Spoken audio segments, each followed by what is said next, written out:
Sejam todos bem-vindos a mais um IELCast do Piauí para o mundo. Muito obrigado pelo carinho da sua audiência, pelos acessos, pelo crescimento do canal. Mas olha, um conteúdo maravilhoso, espetacular e é de graça. Então a única coisa que eu te peço é que você se inscreva no nosso canal, que está aqui embaixo, ativa o sininho. Aqui tem um link chamado compartilha. Se compartilha com os melhores amigos, aí você marca aquele cara... Também, pois né? Você marca aquele cara que você gosta e aquele cara que te odeia, para ele comentar lá e escolha falar alguma coisa, né? Mas enfim. E lembrando que nós, a partir de agora, estamos em todas as plataformas de áudio. Nós estamos no Spotify, no Deezer, na Amazon Music, no Google Podcast, em que mais? Maravilha. Ô, Dio, todos esses mesmo, tá certo? São todos esses. Então, em áudio, vai viajar, já baixa, já acessa lá. É IELCast_podcast. Então é muito fácil esse conteúdo, que é um conteúdo de áudio. Aqui é audiovisual. Então você é o nosso convidado especial para participar. Tudo bem, Voz do Além? Tudo tranquilo, graças a Deus. Vamos para mais uma jornada. Mais uma jornada, mais um bate-papo. Você tá elegante, tá bonito, graças cara. a Deus, tá vendo aí, ó? É, cara. Heron. Cada vez mais você tá se vestindo Veste melhor. o homem atual. Heron. Veste o homem atual. Hoje você tá se tornando mais ainda um homem atual? Sim, com certeza. Claro, aqui, ó. Como é a camisa? Olha, ó. Tá rejuvenescendo, as calças estão mais coladas. Pra quem... Eu tô começando a gostar dessa história. Dá pra mostrar o braço? Como é essa parte do braço? Eu Olha gostei, aí, ó. cara. Olha. Heron, tá vendo aí? Harold Dias. Eu só tô esperando o desafio pra ele perder um pouquinho mais de peso. Mas tem camisa pra gordinho, né, Harold? Não, claro. Aqui, ó. Gostei da camisa. Combinou com o tom de pele. Maravilhoso, né? Maravilha. Heron. Veste o homem atual. Tem que respeitar. Um abraço à turma da Heron. Obrigado pelo carinho. E hoje eu tenho a honra de receber uma das mentes mais brilhantes do jornalismo não piauiense, mas na minha opinião do jornalismo brasileiro. Ele que tem o veneno dosado certo na hora das perguntas capciosas, entendeu? Uma trajetória de vida de uma impressionante. inteligência espetacular. Tem coisa que eu nunca nem imaginei na vida dele. Ele está na casa das pessoas todo santo dia, seja pelo rádio jornal, rádio e TV, também nos programas e também presente na vida daqueles que acabam e que gostam de consumir leitura através do jornal Meio Norte, o maior jornal do Nordeste. Fogo no parquinho. Eu falo dele, José de Arimateia Cunha Carvalho, ou simplesmente Arizinho para alguns e Arimateia Carvalho para o grande público, né? 48 anos, jornalista, radialista, nasceu em Teresina, não é? De família toda piauiense de Campo Maior, de São José da Serra, São João da Serra, aliás, né? E já fez tanta coisa, Kilson. Já, né? Uma salva de palmas para ele. Alô, Ari! Aliás, Arizinho, quem é o nosso convidado aqui especial, quero dizer que você usa óculos. Sim, sim. E eu sei que você usa as melhores marcas. Na verdade, a armação mais cara que eu tive até hoje, eu ganhei do Yeldson Vasconcelos da ótica do pai dele em Parnaíba. Porque eu mudei de óculos, estava com dificuldade financeira. O Yeldson disse, Ari, essa sua armação tá tão tortinha. Eu disse, eu não posso trocar agora. Ele disse, calma. E ele mandou simplesmente um óculos. Ele pediu qual era o meu grau. E foi a armação que eu mais tive até hoje. Eu guardo de lembrança. Certo. Você vê como ela era boa. Mas hoje, os nossos convidados aqui ganham um voucher da A Ótica, que está aqui o voucher da Ótica. E lá é o seguinte, você pode ir em qualquer uma das nossas lojas e você tem 50% de desconto, metade. Eu sou cliente da já. Prada. Eu sou cliente sem voucher, agora cliente com voucher. Você pode escolher lá Versace, Prada, Fendi. Marcas que combinam com você. Muito. Só as melhores. São as melhores lá. Então 50%. Você só faz apresentar, já está tudo ok.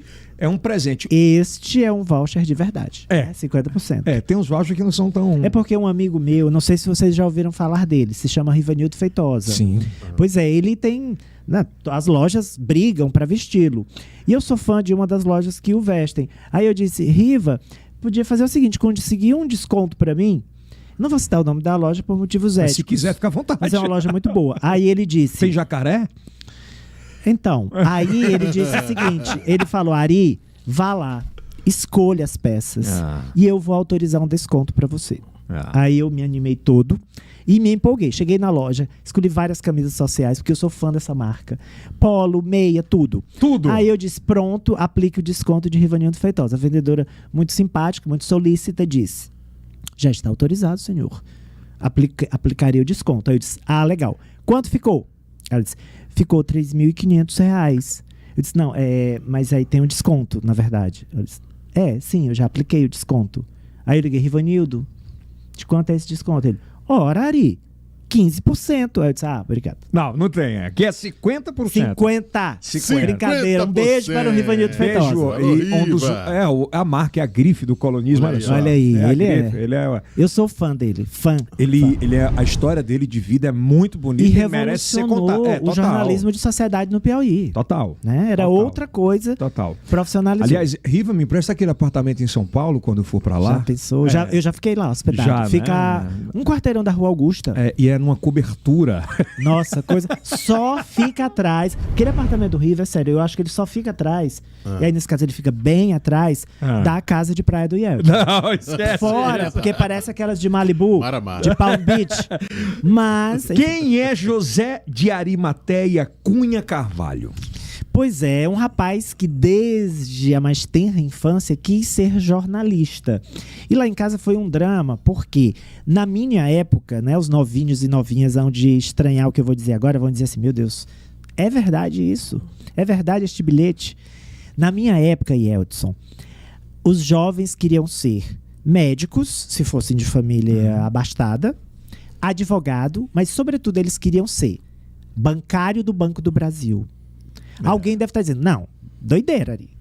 Sim, gente, bancário do Banco do Brasil tinha um salário hoje equivalente a um salário de um CEO de uma empresa. Era rico. É verdade, meu pai hoje era gerente de banco. Isso, as pessoas podem não acreditar. E eu tinha na minha família alguns bancários. Então, quando eu disse, não, eu quero ser jornalista, o povo, hã? Não, meu filho, você vai ser advogado, você vai ser médico, você vai ser bancário do Banco do Brasil. Que era o máximo. E eu terminei fazendo o concurso, passei, mas não fui adiante nas etapas seguintes, porque eu queria ser jornalista. Pra você ver que eu sempre tive um talento nato pra sofredor. É verdade. E como é que foi a infância? Ele morou aonde aqui na capital? Bem, eu nasci ali, na época era Casa Mater, hoje é HTI Sul, na Pissarra. Muito bem. E a casa da minha família ainda hoje é no mesmo lugar. Fica ali na Benjamin Constant, a 2 quarteirões do Dom Barreto. Todo mundo que era rico morava no centro. Outra coisa que os novinhos vão estranhar.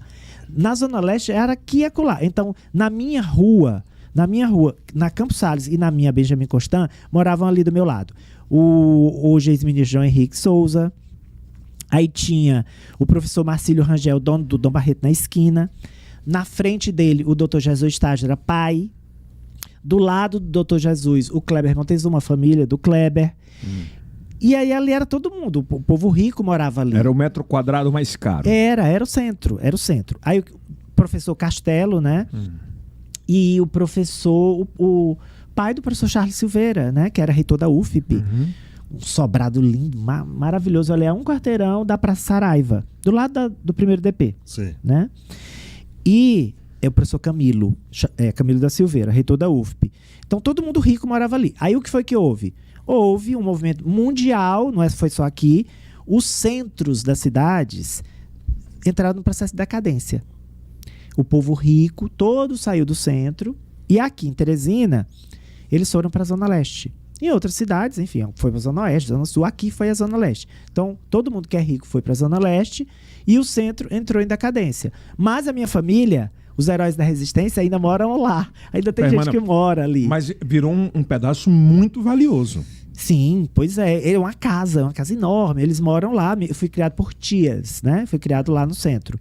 E hoje, curiosamente, a Zona Leste também está passando pelo que o centro passou. Ela está virando área comercial e quem é muito rico está indo morar em condomínio fechado, mais distante. Verdade, você falou uma verdade que eu não tinha... É um processo que é sempre assim, né? Porque houve hoje... Devido ao crescimento vertical? Também, mas é porque a Zona Leste hoje ela é tão violenta quanto o centro. As pessoas são assaltadas saindo e entrando em suas mansões, casas de alto padrão. Então, quem é rico nunca vai se misturar com quem é pobre. A boate foi aberta. Aí todo mundo só vai para aquela boate. Vou citar aqui, 309. Aí o povo rico foi. Aí o meu irmão, que é o Davi Carvalho, que cobre noite. Que é o melhor. E cobre os ricos jovens, né? O Rivanildo cobre os ricos mais velhos. Os dublês também, né? Não, os filhos dos ricos. Mas os dublês também, né? Também, os dublês também. Aí ele disse, Ari, povo que não sai pra festa...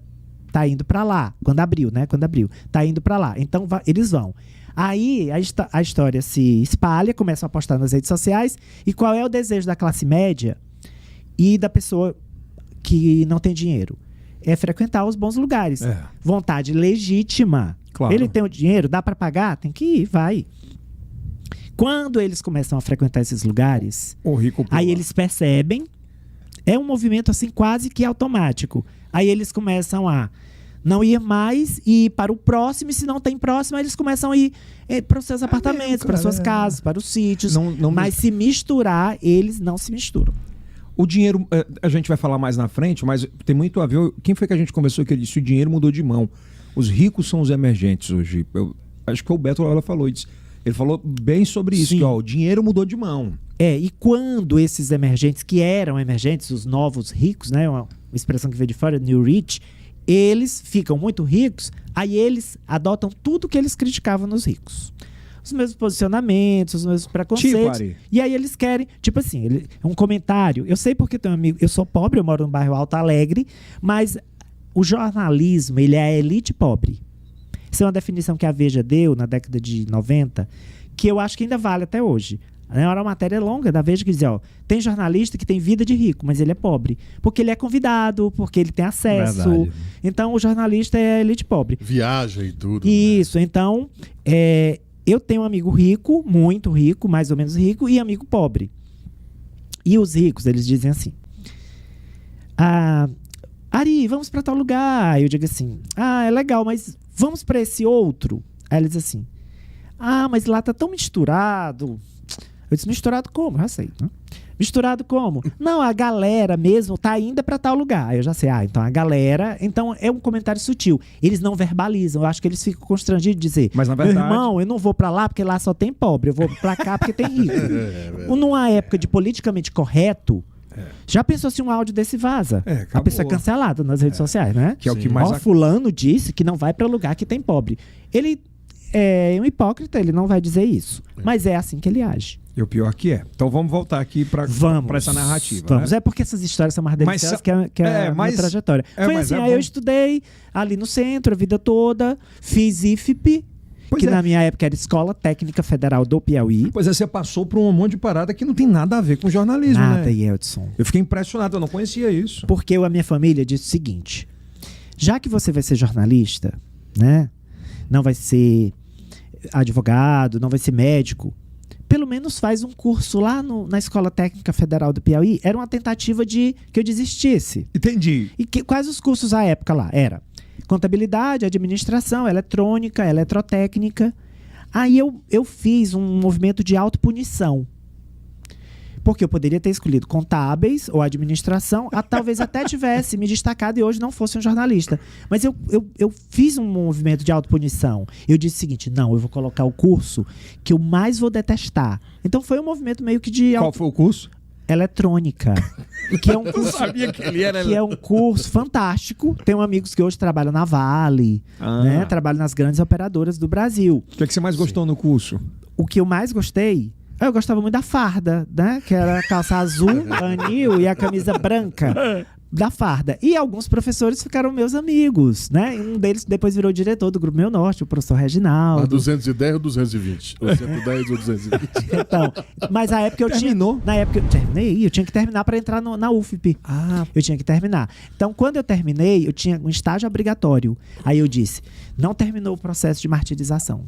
Eu vou me autoflagelar. Arranjei o estágio na CEPISA. Nossa Senhora! A turma maravilhosa, o pessoal generoso, mas assim, eu tinha que, com o processo de treinamento, subir no poste. Sério? Para acompanhar ele, para fazer o relatório para o meu professor. Você não encontrou o Kilson, não? Porque o Kilson também trabalhou lá. Foi mesmo. Fazendo gambiarra? Não! Não, gambiarra não, desculpa. Eu era aprendiz, menor aprendiz. Pronto, olha aí. Entregava... Doutora das Neves. Sim. Eu entrei, eu não lembro quem era o diretor, mas lembro que já fiz um amigo, Mercury. Morreu há alguns anos, né? Um grande diretor da CEPISA. E eu disse, eu tenho medo de altura. Aí eu disse, gente... Eu tava lá em cima do poste, eu disse, não, e se eu morrer eletrocutado aqui? Bem, concluí, fiz o relatório, passei. Aí passei com facilidade para jornalismo. Era o quarto mais concorrido quando eu fiz. E Hoje é um passou dos com menos. facilidade. Passei super fácil. Eu tenho muita facilidade. Esse consumo teu de conhecimento, ele vem muito dessa criação de tias... Vem o seguinte, na época a gente podia brincar na rua à vontade. Então eu brincava na rua, na Benjamin Constant, e ia muito para Campos Sales. Lá do outro lado tinham também. Mas eu nunca fui muito de ficar na rua até. Eu ia brincar, fazer uma brincadeira e tal. Jogava peteca, ok? A gente chamava bila, né? Ficava jogando bila e tudo. Mas eu não era aquele cara do futebol. Não era do futebol. Então o que é que eu fazia? Além de brincar, eu lia muito. Então eu era o diferentão mesmo. Eu que lia bastante. Só que na época não tinha internet e nem tinha celular. Os primeiros celulares em Teresina são de 95. Então, e só tinha 5, 6 aqui, né? Só tinha 5, 6. Então não tinha, as pessoas se comunicavam como? Pessoalmente, pelo telefone fixo e pelo orelhão. E ninguém ia para uma praça para ligar para outra pessoa para bater papo, né? Era rápido? Era muito quando era funcional, precisava mesmo. Como é que era essa convivência na casa? Eram quantos homens, quantas mulheres? Não, eram minhas 2 tias, eu e mais 2 primos. E uma casa grande, não tinha muito problema, não. Então eu tinha um quarto para mim, era. Isso Isso de 73 a 88, quando então, eu tinha fui... quantos... Eu tinha, em 80... Quando eu entrei no IFP, em 89, tinha 15 anos. Tudo foi rápido. Eu passei na UFP com 17 para 18 anos, me formei com 21, foi tudo bem. Como é que foi se descobrir, né, nessa fase? Porque a gente, hoje, ainda a gente vê muito questão de preconceito, né, na sociedade. Naquela época, participaram pessoas aqui que relataram sofrimentos absurdos, né? Olha, eu vou dizer para você, vou decepcionar muita gente, por quê? Porque eu sempre fui muito safo, então eu driblei o meu bullying colocando o povo no meu grupo do trabalho. Só tirava nota 10. Então, todos os valentões e brigões me tratavam assim, ó. Por quê? E ninguém entendia. O povo dizia assim, Ari, tu é tão inteligente, a professora dividiu a sala em 6 grupos de 5 e no teu grupo é tu e esses broncos aí que não vão te ajudar em nada, tu vai fazer tudo sozinho. Eu disse, eu sei o que eu tô fazendo, meu amigo. Os broncos era quem fazia bullying, era quem... entendeu? Então eu contornava... Que te agrediam de verbal... Ou não, que agrediam nem isso. Tu via eles nem fazendo. agrediam a mim. Porque espécie de proteção. senão, eles nunca mais iam tirar 10 nos trabalhos. Então eles me protegiam, na verdade. Isso, se o cara fosse falar alguma coisa... Se alguém de outra turma que não me conhecia fosse falar, os malas sempre me protegeram. Porque eu botava eles no meu grupo, ou ajudava de alguma forma, e então eu nunca tive esse problema. Mas os meus colegas tinham. Acredito que muitos deles desenvolveram depressão, era tanta pescaria, problemas psicológicos. Como é que era o bullying naquela época? É muito parecido do que é hoje? Eu acho que era muito mais agressivo, porque não havia nenhum freio. Hoje, se você faz um vídeo de um bullying, aquele cara tá cancelado. As meninas bonitas não vão querer ficar com ele.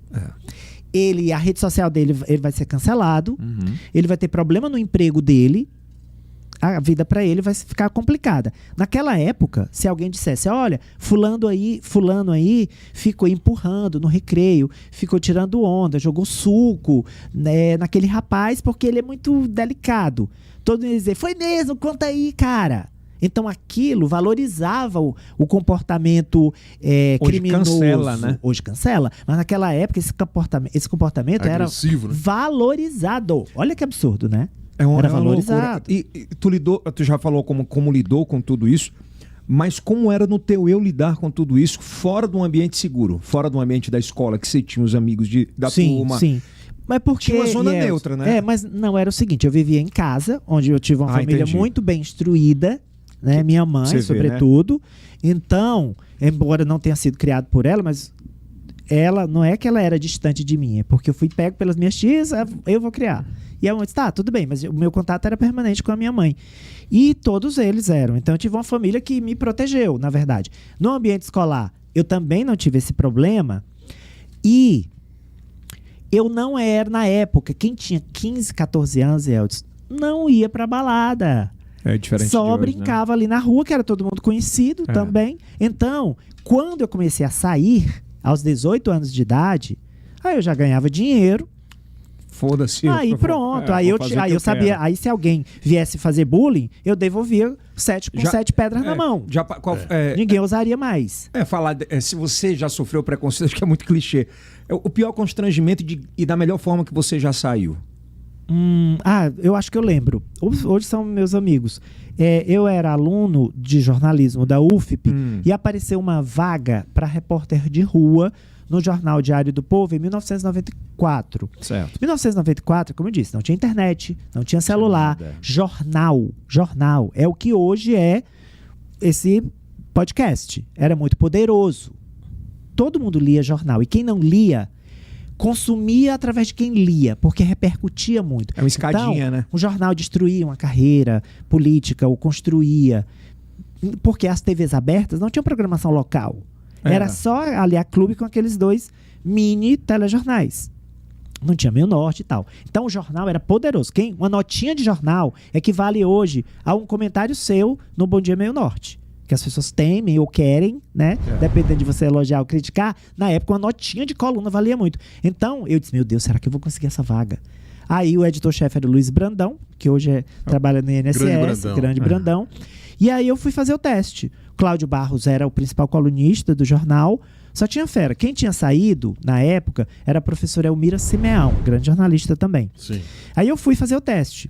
Fiz, passei com outros candidatos, eu tinha um bom texto, fui pra rua com o editor e eu tinha que fazer uma matéria quando voltasse. Aí eu fiz a matéria, não tinha computador, então era máquina de datilografar manual. Isso. Errou, tem que datilografar aquele parágrafo, recortar e colar por cima. Caralho. Aí eu fiz, aí eles me chamaram, depois, não, você vai ficar comigo. Aí eu fiquei muito feliz, né? O Cláudio disse, eu ainda lembro, o Cláudio Barros de Sari, lá no curso de jornalismo, porque ele demorou a se formar, que ele trabalhava, era diretor técnico de jornalismo do governo Freitas Neto, né? O Fenello era o secretário, ele era o subsecretário, ele era o diretor técnico, o secretário era o Leal Júnior, ex-deputado. E aí o Cláudio Barros, Sari, você tem futuro. Teu texto é muito bom. Aí eu disse, o CB na época era o grande, era o Hélio Gaspari, né, daqui. Eu disse, que bacana. Só que o meu primeiro dia na redação tinha uma briga, na época, os jornalistas de batente contra os jornalistas do curso. Até hoje, né? Até hoje, mas hoje bem menos, porque hoje quase não tem de batente.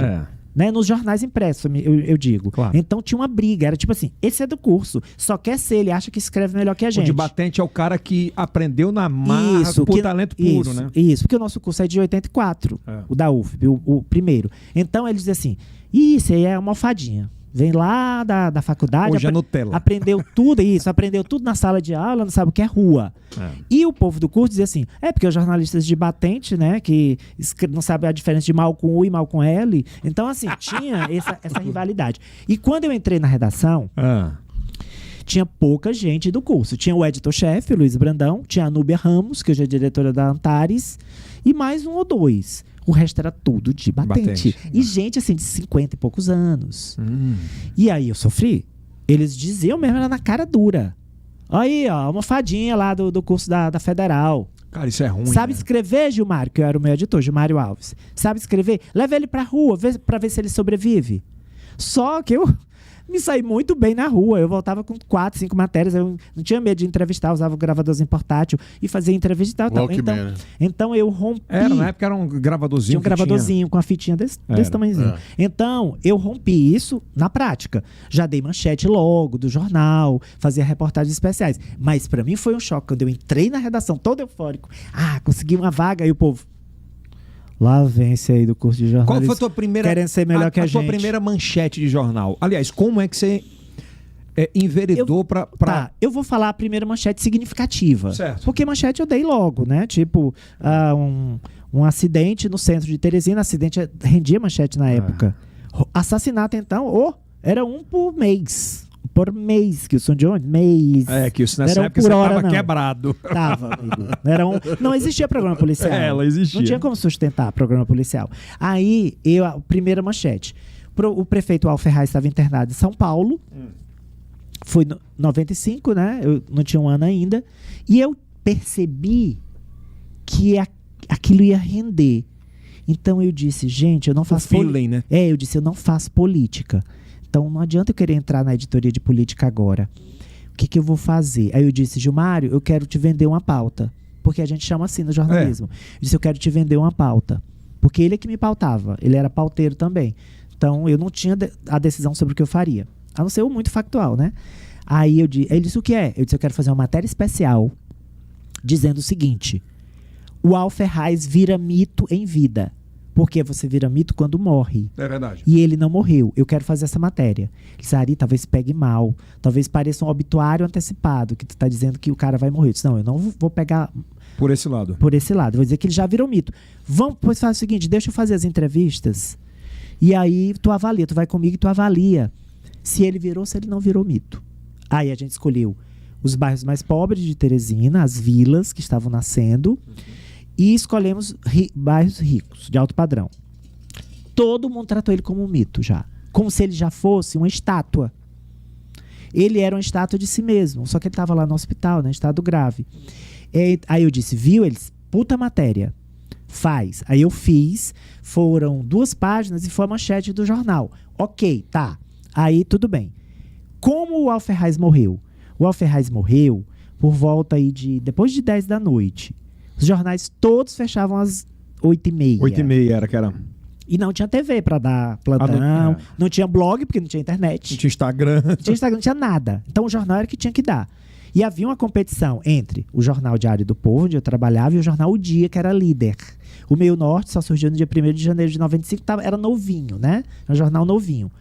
Aí tinha uma competição. E o povo dizia, que horas esse... Estou falando agora isso depois de muito tempo, mas era assim que falava na redação. Mas é isso. O povo dizia assim, que horas que o prefeito Al-Ferraz vai morrer? Porque se ele morrer de madrugada, ferra a gente. Porque a gente só vai dar na edição do dia seguinte, esfria muito. Né? Diz assim, se ele tiver que morrer, que morra de manhã ou de tarde. Mas era aí... Era, gente, porque jornalismo é assim. Ei, teve um acidente ali. Meu Deus, quantos mortos? Eu disse, não, só um. Ah, só nota. Morreram quantos? 10. Uau, matéria, manchete. Então, assim, com o esse tempo, é o mundo. Parece muito cruel, mas com o tempo é assim, né? Você, é bem aí, isso. Aí eu disse assim, quando eu soube, né? Não lembro como eu soube, mas eu soube. Aí eu disse, eita, todos os jornais vão amanhecer furados. O prefeito morreu de noite, estava tudo fechado. Só que o jornal O Dia, que era um jornalão, um grande jornal... Tem essa capa na internet? O que foi que ele fez? Acho que tem. O que foi que o jornal O Dia fez? A editora-chefe na época era a minha amiga Ângela Ferri. Esposa do Marcelo. E ele já era o secretário de redação dela. Eles eram um casal que editava o jornal. E ela morava de trás do jornal. Aí ela fez só uma chamada na capa, não tinha matéria dentro. Era só morre o prefeito Al-Ferraz aos 63 anos. Só uma tarja preta lá em cima. Porque o jornal já tinha rodado, eles não iam jogar uma edição inteira no lixo. O que foi que o Brandão fez? O Brandão sempre foi muito arrojado. Ligou para o seu Eulálio Damásio, tio do Danilo Damásio, e disse, seu Eulálio, eu vou jogar a edição toda no lixo. Ele disse, você é louco, você é doido. Vou jogar, vou fazer outra.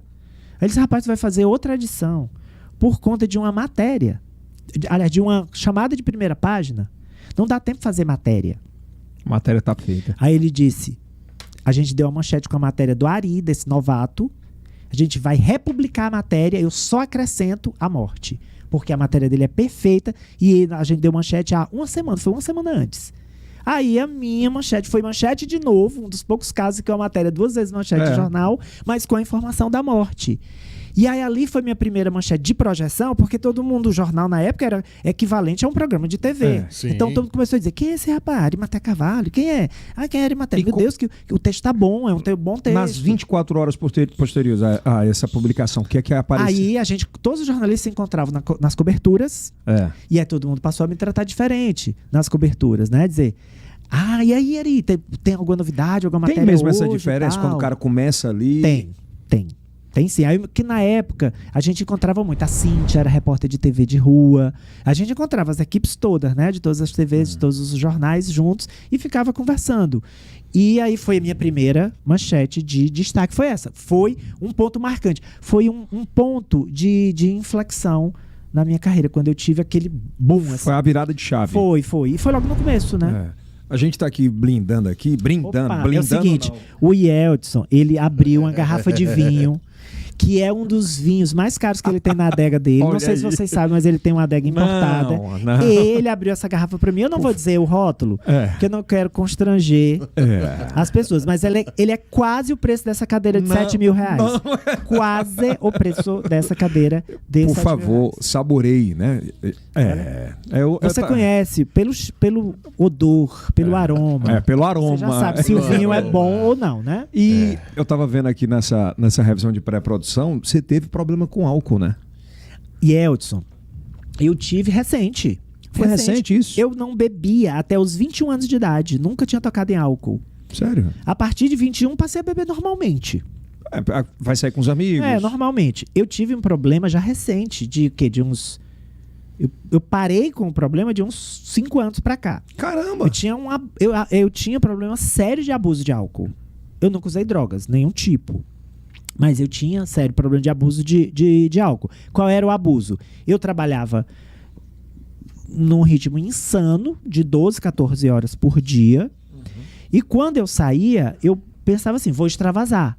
Então, quando eu estava de folga no dia seguinte, eu ia para um show e tomava 2, 3 garrafas. Ou de vodka, que eu gostava muito, ou de uísque, com 2, 3 pessoas na mesa. Então eu tomava quantidades industriais de bebida alcoólica. 2 litros, basicamente. Todo dia? Não, só final de semana. Mas isso... Porque você sabe que o abuso de álcool, ele não é necessariamente diário.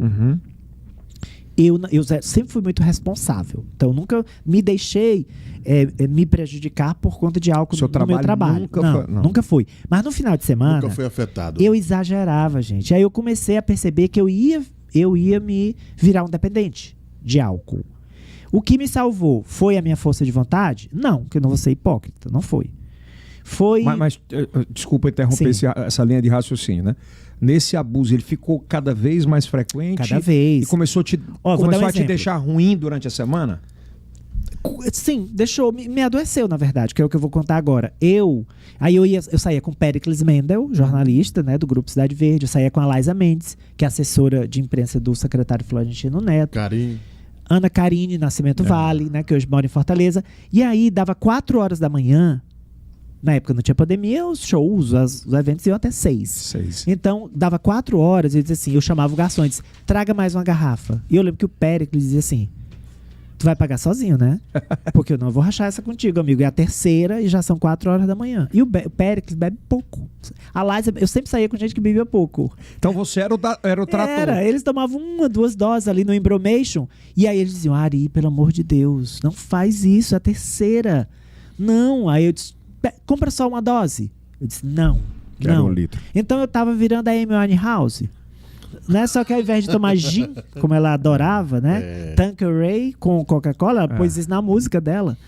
Eu tomava vodka ou tomava uísque. Perdi a consciência? Não chegava a perder a consciência, mas eu tive uns 2 episódios de amnésia alcoólica. Não lembrar literalmente nada. Nada, e é assustador. Aí o que foi que aconteceu? Quem me salvou, né? Porque eu ia virar dependente, isso ia resvalar pro dia a dia. Claro. Não chegou a acontecer, mas ia. Sim. Foi a doença. Eu desenvolvi um problema chamado Síndrome do Intestino Irritado. Eu descobri com minha querida amiga Maia Veloso, porque ela não tem, mas ela tinha um problema parecido. E aí, quando eu relatei para ela, ela disse, você vai procurar o doutor Guilherme. E aí eu procurei, Guilherme Cortez, filho de uma sumidade, uma legenda da medicina piauiense, doutor Anchieta. E aí eu fui lá, e aí fiz milhões de exames. Aí ele disse, olha, não é fácil detectar o problema que você tem, mas eu detectei. Um excelente médico, um abraço para o doutor Guilherme. Você tem síndrome do intestino irritado. Então, você não pode mais álcool, você não pode mais chocolate, café, quase nada. Vou tomar aqui um pouquinho antes do meu intestino irritar também. Aí ele disse o seguinte, você vai testando o que te faz bem e o que te faz mal, mas algo você vai ter que cortar logo. Feijão, farinha, não sei o que, um monte de coisa. Eu disse, e álcool? Ele, sim. Agora sim você está em crise. Porque eu cheguei a ser internado. Caramba, Fiquei um dia internado, com muita dor, não passava, só dor. Não tinha vontade de ir ao banheiro, só dor. Dor lancinante de gritar. Eu tomei Tramax, que é um remédio para câncer, forte, mas não adiantava, a dor continuava. Fiquei lá no Unimed Primavera. E ele disse, a princípio, álcool 0. E aí você vai reintroduzindo álcool na sua vida e testando. Aí eu testei, o que é que eu posso? Eu posso vinho, não causa problema, e cerveja de leve. Lentamente, devagarzinho. Vodka não dá, uísque não dá, gin nem pensar. Nessa época, você teve sensação de estar com depressão, alguma coisa? Não, eu nunca tive problema, graças a Deus, problema depressivo. Eu sempre fui uma pessoa, que é uma doença gravíssima, né? Muito. Tem muita gente que leva... E a minha família tem muitos casos, inclusive de suicídio. Tios, primos. Caramba. Sim, de suicídio. Tem vários casos, sobretudo na parte materna. Mas eu nunca tive, graças a Deus. Gente próxima a mim, sim. Mas eu tenho medo até hoje, sabia? Porque tem gente que desenvolve a depressão depois na terceira idade. Então eu me monitoro. Eu sou muito racional. Eu até brinco, se um dia eu tiver Alzheimer, eu vou saber que eu tenho antes de eu desenvolver. Porque eu fico pensando, eu esqueci isso. Será que eu tô com Alzheimer? Não é possível. Eu já sou muito neurótico, né? Em relação, sou quase o Álvaro Luiz Carneiro, assessor do Wellington Dias, que é o hipocondríaco mais hipocondríaco que eu conheço. O que eu percebo do Ari muito forte é que ele tem uma armadura muito forte. Sim, essa couraça. Tem mesmo. Mas tem. Assim, também é muito sensível. Eu acho que é só você e seu travesseiro. Mas, Yeltsin, você, por exemplo, qual é a imagem pública do Yeltsin Vasconcelos? É o da Atena do Piauí. É aquele cara assim, tal, né? Que é o durão e tudo. Mas quem convive com o Yeltsin é um coração de manteiga, um cara altamente generoso, capaz assim de gestos, né? Então, você tem a sua persona, que tem as suas fragilidades. Claro que tem gente que é só fragilidade e tem gente que é só casca dura. Graças a Deus nós não somos. Não somos, é verdade. Não somos. Nessa trajetória de jornal, você vem para o Jornal Meu Norte depois, Sim. né? Hoje Fiquei um ano no Diário do Povo, um ano no Jornal O Dia, que fui em seguida, convidado. Pedi demissão do Jornal Diário do Povo. Mas a história é com o Meu Norte. Isso, aí no Meio Norte eu tenho 25 anos. 25. As maiores capas, as maiores viradas. A gente tem casos de Donizete Adalto. Sim.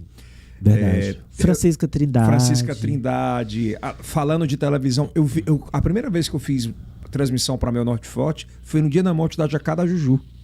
E Yeltsin, nós estávamos juntos na transmissão da Micarina Meio Norte. Você estava na transmissão e eu participei. Que é o Franklin Bellarmino, né? Isso, Franklin Bellarmino. Eu participei da transmissão. O Yeltsin estava ancorando a transmissão. Eram vários, né? Tinha um rodízio. Na verdade, era para ser o Marcelo Rocha. E ele me levou e disse, eu tô com dor de barriga, de sacanagem. Ele sabia. Sim. Ele disse, eu vou me embora, tu vai assumir. Pronto, deu show já. Foi o começo da carreira do Yeltsin. E eu tava lá, já me dava muito com você. Ficamos conversando. Eu lembro que muito bem, nitidamente, essa imagem de um puff. E nós três conversando. Eu, você e o Franklin Bellarmino. Aí o que foi que aconteceu? Terminou a transmissão. O Franklin disse o seguinte, Ari, tá tendo uma festa pós-Micarina, que tinha muita festa pós-Micarina. Jorginho Medeiros fazia. Que hoje é que a gente... Como é que fala? After party. After party. Depois da festa. E aí na época ninguém usava essa expressão. Tem uma festa pós-Micarina na boate Metalúrgica, que fica na Avenida Campos Sales. Hoje é a academia do professor Demóstenes Ribeiro. Certo, sim. Aí eu disse, vou. Eu não sou de andar em ambiente LGBTQIA+. Por quê? Eu amo andar, mas não sei, eu ando mais em ambiente convencional, né? Eu me sinto melhor num ambiente LGBTQIA+. Porque, gente, não tem violência zero. Não tem briga. Tem muito amor, né? Tem, pois é um ambiente carinho, diferenciado para o bem. Então eu me sinto, e o povo alegre, muito feliz. É legal demais. Mas não sei por quê. É uma coisa minha mesmo. Sabe por quê? É porque as pessoas com as quais eu saio são, sobretudo, amigas hétero. Então elas gostam dos ambientes mais convencionais. E eu a sigo. E como você gosta da companhia? Eu a sigo. Mas aí eu adoro e conheço todos, meus amigos. Aí fomos para a Metalúrgica. A gente ficou. Aí o Franklin disse o seguinte. Eu falei, Franklin, eu já vamos. Porque eu fui com ele. A gente foi juntos. Na motinha? Não, eu no meu carro. E ele na motinha. Na moto. Aí eu disse, Franklin, vamos embora. Aí ele disse, Ari, não vou ficar mais um pedaço. Mas Yeltsin, eu lhe garanto, não estava bêbado. Claro, ele bebeu, mas não foi por conta de álcool, não. Foi na época, ele não sabia andar de moto direito. Não sabia. Ele comprou sem saber pilotar a moto. Ele passou na ondulação, ele perdeu o controle. Isso, você sabia que as semanas antes ele disse, Ari, quase que eu morro. Eu disse, como assim? Acabei de dobrar aqui na Avenida Barão de Castelo Branco pra vir pra TV e um carro não me pega por 1 centímetro. E era um cara de um carisma Sim. absurdo. Bacana. Formidável. A gente fala de Léo Dias hoje, ele era o cara da época. Precursor disso. Foi. Aí eu tinha um programa na TV, nas tardes da TV, que é o que hoje seria o da Sônia Abrão, né? O do Léo Dias. Jacá da Juju. Aí eu fui pra casa e deitei. Aí o telefone tocou e eu atendi o telefone. 2 horas depois, 2h30, eu disse: o que foi? Ari, o Franklin acabou de morrer. Eu disse: não. Há um mal entendido. Ele tá lá na boate metalúrgica. Eu tava com ele. Eu saí um pouco antes e ele ficou. Então ele ainda deve estar lá na boate. Eu disse: não, Ari, ele saiu da boate e ao atravessar a Ponte da Primavera, naquela rotatória da UFP, ele caiu e morreu. Te deu muito, né, Deli? Eu não acreditei. Eu não acreditei. Eu entrei em choque. Porque você tá com uma pessoa que é sua amiga, colega de trabalho, um grande profissional com um futuro brilhante, e você sabe, 2 horas depois de ele estar com você, que ele morreu, é um impacto muito grande. É muito louco. Eu fiquei muito abalado. Eu me lembro que nesse dia eu fiquei na casa de uma tia da Rio aqui, e o Marcelo me deixou lá, e 2 horas depois ele me ligou. Aconteceu isso, tal. E ninguém no grupo queria fazer matéria. Pois é, e aí eu lembro que a direção, nosso diretor era o Edilson Carvalho, diretor comercial, e ele disse: Ari, no dia seguinte eu quero que você dê um depoimento ao vivo na transmissão da Micarina. Porque como nós somos profissionais, a gente não podia deixar de transmitir a festa, porque a festa era do Piauí inteiro, era do Brasil inteiro, era de milhões de pessoas. Então a nossa dor a gente tinha que guardar, engolir a seco e fazer a transmissão. Aí eu disse: seu Edilson, ele vai lembrar disso? Eu disse: seu Edilson, não tem a menor condição. Não tem a menor condição de fazer nada. E quem apresentou brilhantemente e leu um editorial brilhantemente, como tudo que ela faz, foi a Maia Veloso. Foi verdade. O Bel Marques fez homenagem para ele. Todas as bandas que passaram fizeram homenagem para ele, porque ele significava muito pro grupo, né? A Dona Idesina era apaixonada. Uma aposta correta nele, um grande talentoso apresentador de TV e que hoje teria um status aí de... Sem sombra de dúvida. De nacional, inclusive. Sim. Nacional, acredito também nisso. E dessas principais capas, Ari, o que é que você lembra? Porque a gente tem o Donizete, né? Donizete, como é que foi? O Donizete, o Alferraz morreu em 95, o Donizete morreu em setembro de... Já fazia TV, você? Fazia uma participação no programa da Vanusa Coelho, chamado De Bem com a Vida. Era um quadro que ia ao ar 2 vezes por semana, ao vivo dentro do estúdio. A Vanusa apresentava o programa, que hoje é a Revista Meio Norte. Já era o nome Revista Meio Norte. E eu tinha esse quadro de entrevistas. Tinha medo de entrar na TV? Eu odiava TV. E eu fui obrigado a fazer TV. Hoje eu agradeço pelo José Osmando, que é o nosso diretor de jornalismo. Que é um gigante. Que você vai fazer. Eu disse: Osmando, eu não sei fazer, eu não gosto de fazer. Ele disse: não, vai, tente, faça, tente. Insistência dele, né? Pois é, e aí eu fiz e hoje eu gosto. Então, né, você tem que ouvir também. Nossa, é um dos principais âncoras que a gente tem hoje. Quem tem aquela percepção. Não gostava. E aí, do Donizete, né? Eu fui pra casa dormir também.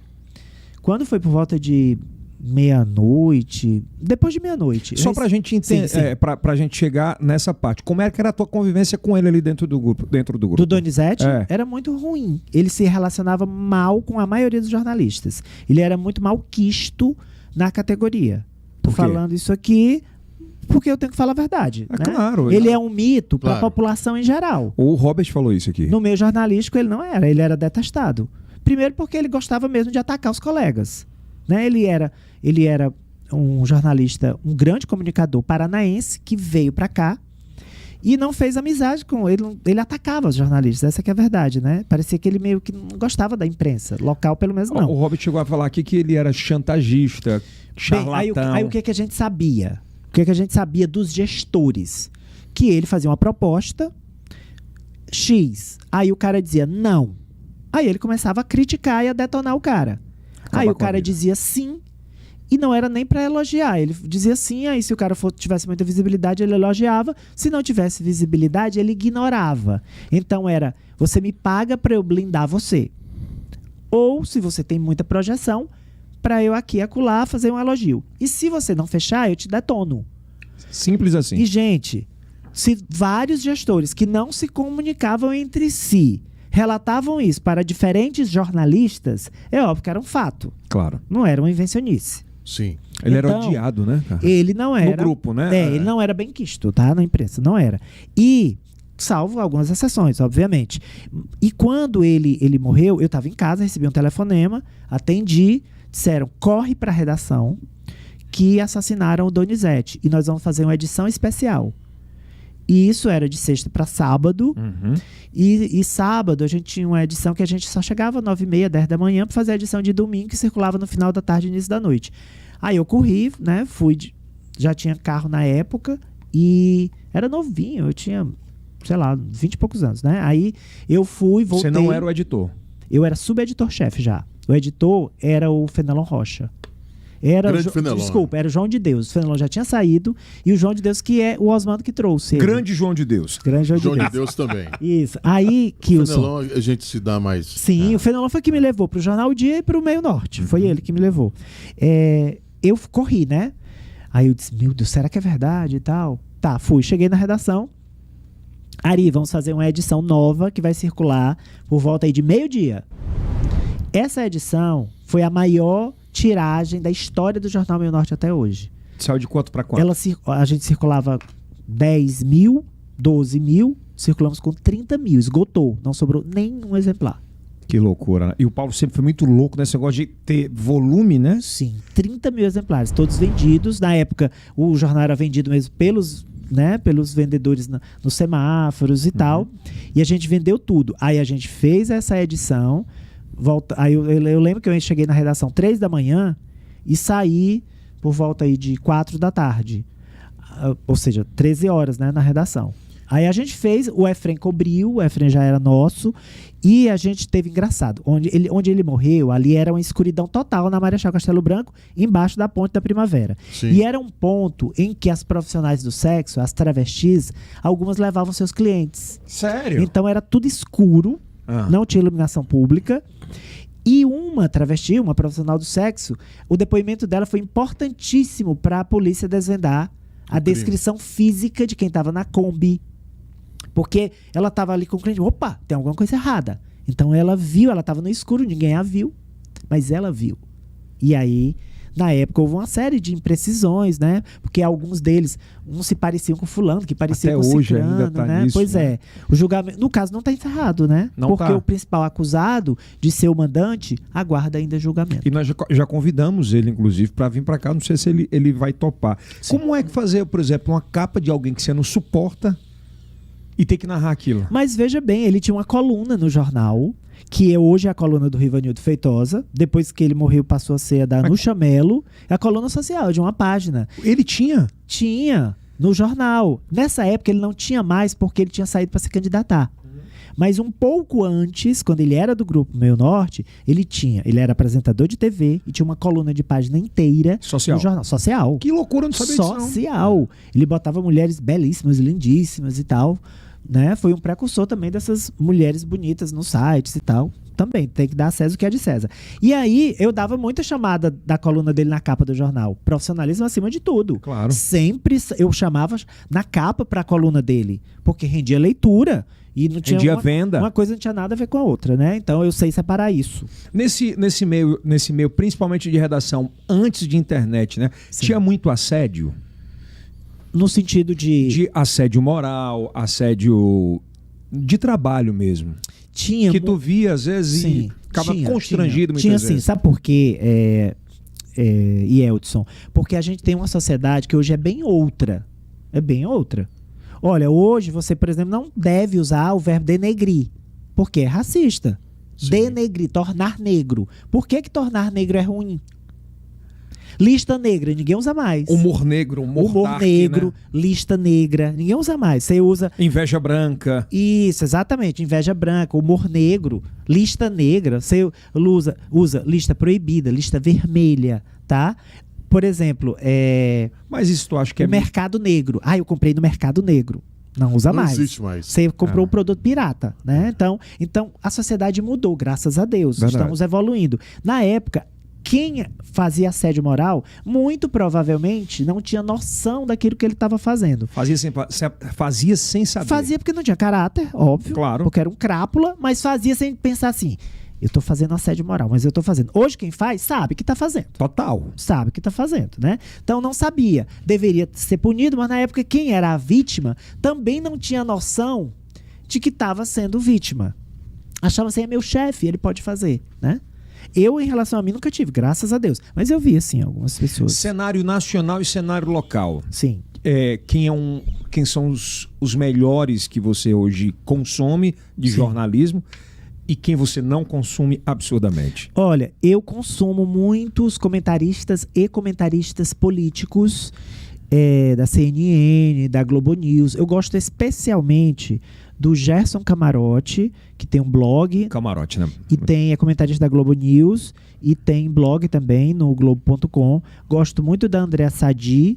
Gosto muito da Natuza Neri, que deu o furo da indicação. A Andréa Sadi é uma revolução? Eu gosto mais da Natuza, mas elas são do mesmo nível. Elas têm dado muitos furos de reportagem desde quando elas eram repórteres da Folha de São Paulo. A Natuza antes foi da agência Reuters, onde ela começou. Uhum. E a Natuza foi ela que deu agora o furo de reportagem do Ciro Nogueira, ministro da Casa Civil. Eu estava indo dormir. E aí eu vou dormir vendo meu tablet as notícias. Ela postou já perto de 11 da noite. Aí eu tava indo dormir 11h30. Aí eu tava vendo a última atualização do Globo. Aí tu viu. Aí tinha... Foi a terceira manchete. Tinha assim... senador Ciro Nogueira deve assumir Casa Civil. Ela pôs ainda no condicional. Deve, pode. Mas foi ela que deu o furo de reportagem. Aí eu disse... minha ídola. Deu mais um furo de reportagem aqui. Estadual. Aqui... Olha, nós temos excelentes comentaristas, mas eu vou ser acusado aqui de ser corporativista. Eu considero os integrantes do Jogo do Poder todos muito bons, né? O Ananias Ribeiro. Todos nível nacional? Todos. A Sávia Barreto, o Amadeu, um grande âncora. E fora do Grupo Meio Norte, o Elivaldo é uma entidade, né? Aliás, é uma entidade. O Paulo é louco para levar ele para ter. Nós. Eu digo o Paulo é porque ele que sempre... Que o Dr. Jesus Filho não nos ouça, nós. Claro que vai ouvir. Nós, ele é uma entidade. Elivaldo, né? Estamos lhe esperando lá. Ele é uma entidade e na TV, no comentário João Carvalho. Político... O João cumpre um papel maravilhoso. Que é falar sem filtro. Ele é fora da caixa. Que é importante que alguém fale sem filtro. Verdade. Então ele cumpre uma função. E fora do Grupo Meio Norte, o Elivaldo e o Pedro Alcântara. Que todo mundo respeita. Nossa, muitíssimo. E os piores nacionais e locais você não consome? Eu não consumo os blogueiros radicais. Os blogueiros nacionais radicais. Porque eles não fazem jornalismo. Quem são eles? Eles não fazem. Não, os bolsonaristas, sobretudo. Mas tem também esquerdistas. Eu tô tentando lembrar Pra ser justo, tem lulista radical, lógico. Tem bolsonarista radical. Não é só da direita, eu tô tentando lembrar, mas a maioria é da direita. Aquele blog, a maioria é da direita. O comentarista até da Jovem Pan, que mora nos Estados Unidos, eu tô tentando lembrar que participa muito do Nossa, Pânico. A Jovem Pan é toda. É toda. Cara, mas é meio louco. Parte assim, da CBN é a Jovem Pan, né? E local? Local. Olha, vou logo dizer que a bolsonarista mais bolsonarista do momento é a Samanta Cavalca, minha querida amiga. Mas eu não a coloco no mesmo rol dos nacionais, porque a Samanta sabe diferenciar o que é notícia e o que não é notícia. E ela dá a notícia. Mesmo quem ela não gosta. Agora, ela critica em tons muito acima aqueles que ela acha que tem que criticar. Mas ela é inteligente demais para ser uma blogueira, né, que não faz jornalismo, que faz panfleto. E eu espero que ela continue assim, viu, Samanta? Continue. É uma das maiores. Ela não vai deixar de ser inteligente, então. Quem mais? Daqui? Claro. Deixa eu ver. Aqui tem muito não. Tem alguns que eles não são mau caráter, mas eles são só mal informados mesmo. Não sei se por preguiça de ligar. Gente, para entrar no Jogo do Poder, eu tenho que fazer do dia anterior para a hora que eu entro no ar, pelo menos umas 20 ligações. Check. Eu tenho que ligar para deputado, vereador, secretário, falar pelo WhatsApp, ligar pelo WhatsApp. Por quê? Eu entro no ar. Se eu não fizer isso, eu vou entrar no ar para quê? Porque eu não vou ter informação. Você precisa checar também. Então, isso, eu preciso checar e ir atrás. Olha, o jornalismo político é conversar. Você tem que conversar. Ari, você vai perder 1 hora conversando com o secretário e ele não vai te dar nenhuma informação relevante. Verdade. Mas daqui a 3 meses, quando ele tiver informação relevante... Ele vai te passar. Ele vai me passar. Que é uma construção... Isso. É uma construção. A internet, ela proporcionou, e isso que eu vou já a gente vai tratar, do que era fazer jornalismo antigamente, anteriormente, na verdade, antes da era da internet, com acesso muito fácil ao consumo de informação. Mas as palmatórias do mundo que se revelaram através da internet, onde tudo não presta, tudo não vale, você não é nada. O cancelamento. Todos os dias as pessoas procuram, parece, alguém para dizer assim, esse eu vou acabar com a vida dele. Pela experiência que você tem de jornalismo escrito, audiovisual, você já viu isso muitas vezes? Isso perdura?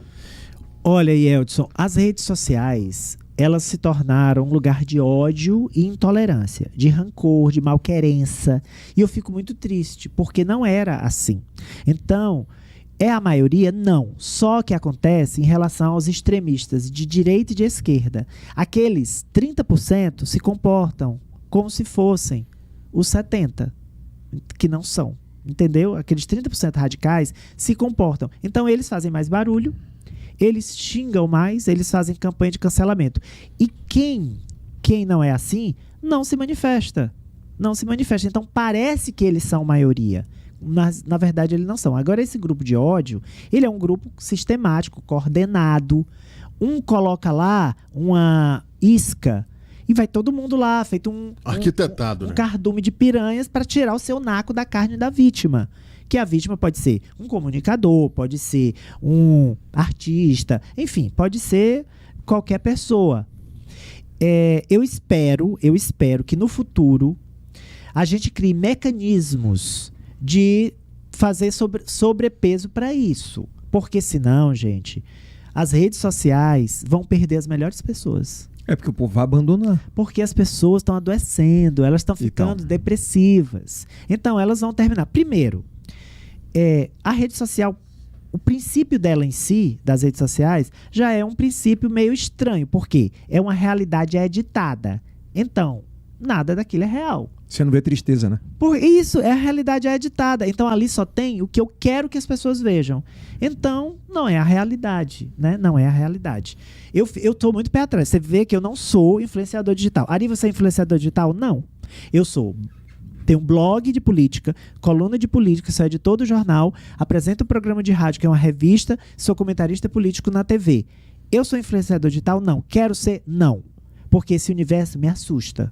Por quê? E por enquanto, porque é um universo de intolerância, de ódio, não são critérios objetivos. Então, eu prefiro ficar à margem dele. Por enquanto, não está me fazendo falta. Então, as minhas redes sociais, eu tenho cerca de 20 mil seguidores, eu acho, eu nem sei, que eu não olho. São orgânicos, eu nunca comprei, então isso é bacana também. E eu não quero ter 200 mil. Por quê? Porque não é meu foco. Hoje não é meu foco. Meu foco é fazer jornalismo e as pessoas consomem o jornalismo que eu faço. Com o tempo, Ari, eu sempre comento com os meninos aqui que eu aprendi que quem está na minha rede social, ele quer ver o melhor de mim. Sim. Correto? Sim. Então, assim, eu ficava preocupado com essa história de hater e eu digo, se alguém for lá e fizer uma crítica, não é construtiva, mas dentro daquela realidade, é claro que eu vou melhorar como ser humano daquilo que ele falou. Sim. Mas quando é alguma coisa de ódio, eu bloqueio imediatamente. Eu também, eu faço isso. Eu te pergunto, pela tua experiência de jornalismo, que é bem, acho que maior do que a minha, por viver nesse meio já há mais tempo, como reagir nos tempos atuais quando alguém quer te cancelar? Olha, nunca tentaram me cancelar porque a minha rede social é muito pessoal. Então, se alguém for me cancelar, é porque ela me odeia mesmo. Porque eu não fico manifestando, me manifestando politicamente. Eu me manifesto politicamente no meu trabalho. Claro. Aí, quem escuta o meu programa na rádio, vê. Quem me escuta na TV, me vê na TV, também vê os meus posicionamentos. Mas na rede social, não. Ali é a minha rede pessoal. Eu uso no nível pessoal. Mas se pegar um trecho do que você fala e tentarem fazer alguma coisa, porque tiram muito do contexto. Exato, né? Sim. E eu já pensei nisso, porque o meu irmão Davi Carvalho já foi cancelado umas 3 vezes, né? Ele entra na fila minha também. Pois é, eu acho que se eu fosse cancelado, não tô fazendo média, não. Ia ser um alívio sair das redes sociais, pelo menos por enquanto. Sabe por quê? Eu não ganho 1 centavo furado com rede social. Porque eu uso para pessoal. Então, você teria prejuízo. Não, eu não ganho nem 1 centavo. Mas você ficaria sem postar nada. E respondeu o que eles esperam, né? Para mim. Geralmente, quando essas pessoas elas vêm com essa demonstração de ódio, a única coisa que elas querem é que você a responda. É verdade. E olha, é tão bom a gente viver no mundo real. ir para um restaurante, pegar uma garrafa de vinho, colocar na taça, tomar, fazer uma viagem. Gente, o mundo real é bom também. Mas você pagando, né? Muita gente já esqueceu. Muita gente que vive em grupo de WhatsApp e em rede social, que eu acho que esse povo nem faz as 3 refeições do dia. Ali tem gente que passa o dia inteiro em grupo. Inteiro. Eu sei, porque grupo de WhatsApp eu preciso. Por que eu preciso? Porque rola muita informação boa. Muita pauta boa que vira notícia. Claro. Sim. Então, o grupo de WhatsApp é diferente de rede social, tá? É só você sair dos grupos tóxicos e ficar nos bons grupos. Onde tem gente tóxica, mas a maioria não é, então aguenta aqueles tóxicos, porque tem muita informação. Agora, é assustador. Eu tô em pelo menos aí uns 60 grupos. Caramba, eu tenho 4, Eu já saí de uns 20 tóxicos. Eu já cheguei a estar em 100 grupos de WhatsApp. Por quê? Porque tem informação. E eu preciso daquilo. Mas é impressionante. E Eldson, quando eu olho, eu vou olhando e vou limpando, não dá pra ler tudo, tem gente que diz, bom dia, 6 da manhã. E quando eu vou dormir meia-noite, diz, boa noite. E aí eu já parei e fui pesquisar como jornalista para olhar a constância de postagem. Ele postava 6, 7, 8, 9, 10, 12, 1, 2, 3, 4, 5, às 12 horas do dia. Aí eu fico pensando, meu Deus, ele não faz as 3 refeições do dia, ele não faz sexo, ele não escuta uma música, ele não vai para um restaurante, essa pessoa não vive. Tem muita gente fazendo isso. Aqui, viu? Dá dinheiro? Rapaz, deve dar uma pontinha, não pode, né? Deve dar. Agora, eu faço uma conclamação para vocês. Vocês talvez não se lembrem, mas a vida real é ótima. E é muito, Não é? muito, Eu gosto. muito boa. Já recebeu a proposta para ir embora do Piauí? Já recebi várias propostas. De quais jornais? E já lá no começo, até da Folha. Caramba! E Eldson Vasconcelos, porque eu era um repórter polêmico quando eu fazia impresso. Fazia umas matérias diferentes. Tipo, a pior. Fazia umas A matérias... pior que eu digo, não a pior matéria. Por exemplo, eu mas lembro... a que deu a maior vou citar aqui o que repercussão. veio à minha cabeça agora. Muitas deram repercussão. Eu vou citar aqui um agora. Eu lembro que quando tava todo mundo... morria de medo da AIDS, né? O câncer gay, que ainda tinha muito estigma.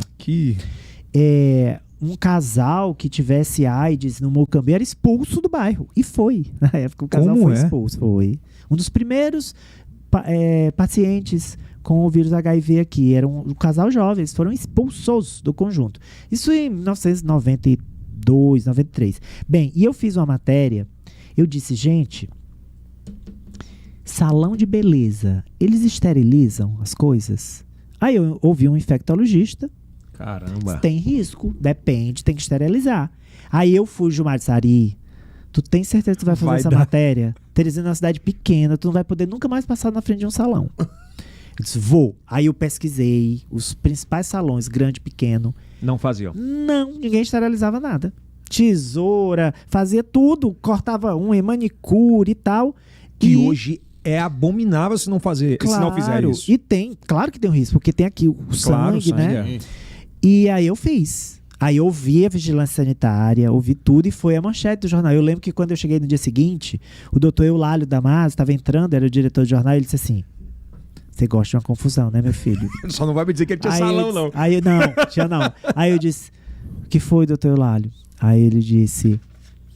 quantidade de dono de salão que tá me ligando desde de manhã e ligando para esta recepção deste jornal. Pelo amor de Deus. Ali você começou a mexer com muita gente. Pois é, e eu fazia matérias desse tipo. Porque eu acho que jornalismo, ele tem que ser a pedra que destrói a vidraça.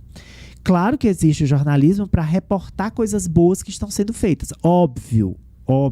Tipo, você e Eldson fez uma doação monumental, tem que ser divulgado, porque doação tem que ser divulgada. Por quê? Porque ela estimula novas doações, está provado cientificamente. Mas eu vejo o cara falar, olha, eu dou, mas eu não posto porque... Pois ele está errado. Mas tu já viu muito isso, já, né? O cara, eu não posto porque eu não tenho necessidade, faço de coração. Errando, porque o exemplo...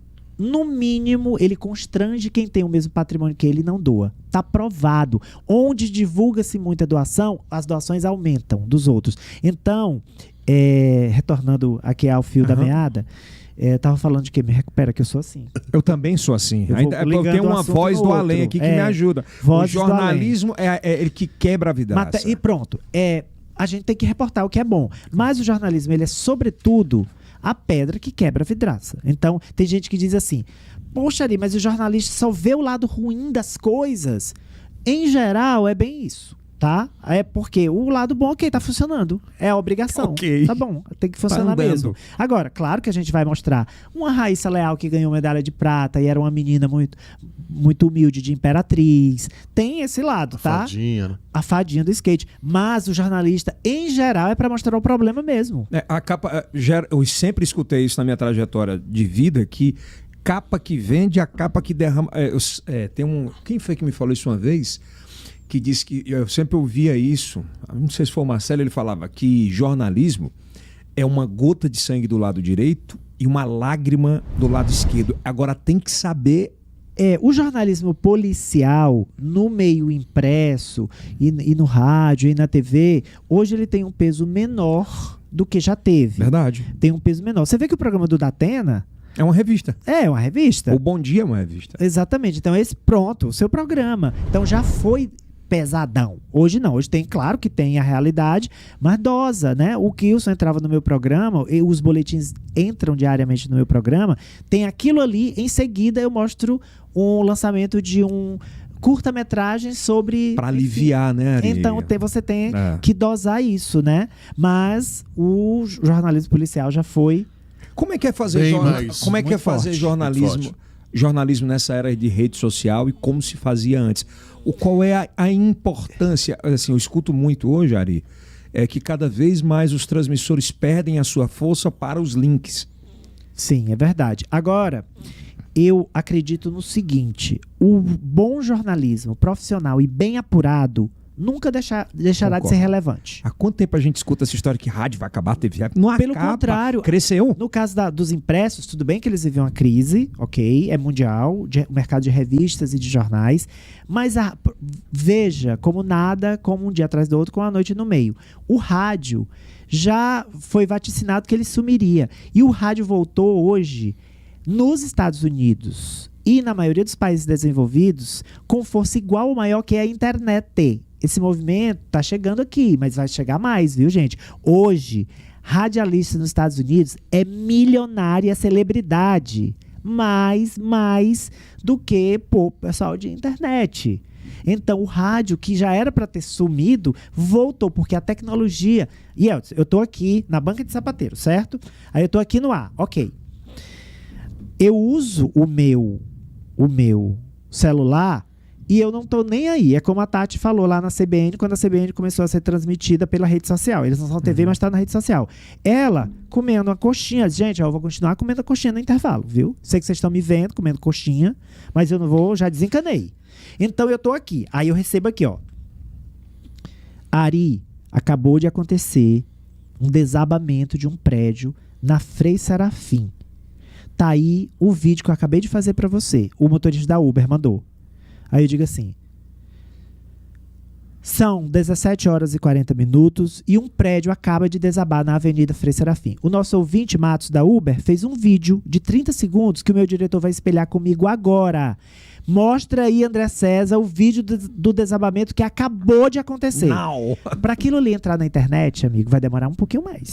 O rádio é mais rápido. O rádio é mais rápido. Se torna mais tudo. rápido. Mas é verdade. Mas, tudo. Por exemplo, esse audiovisual...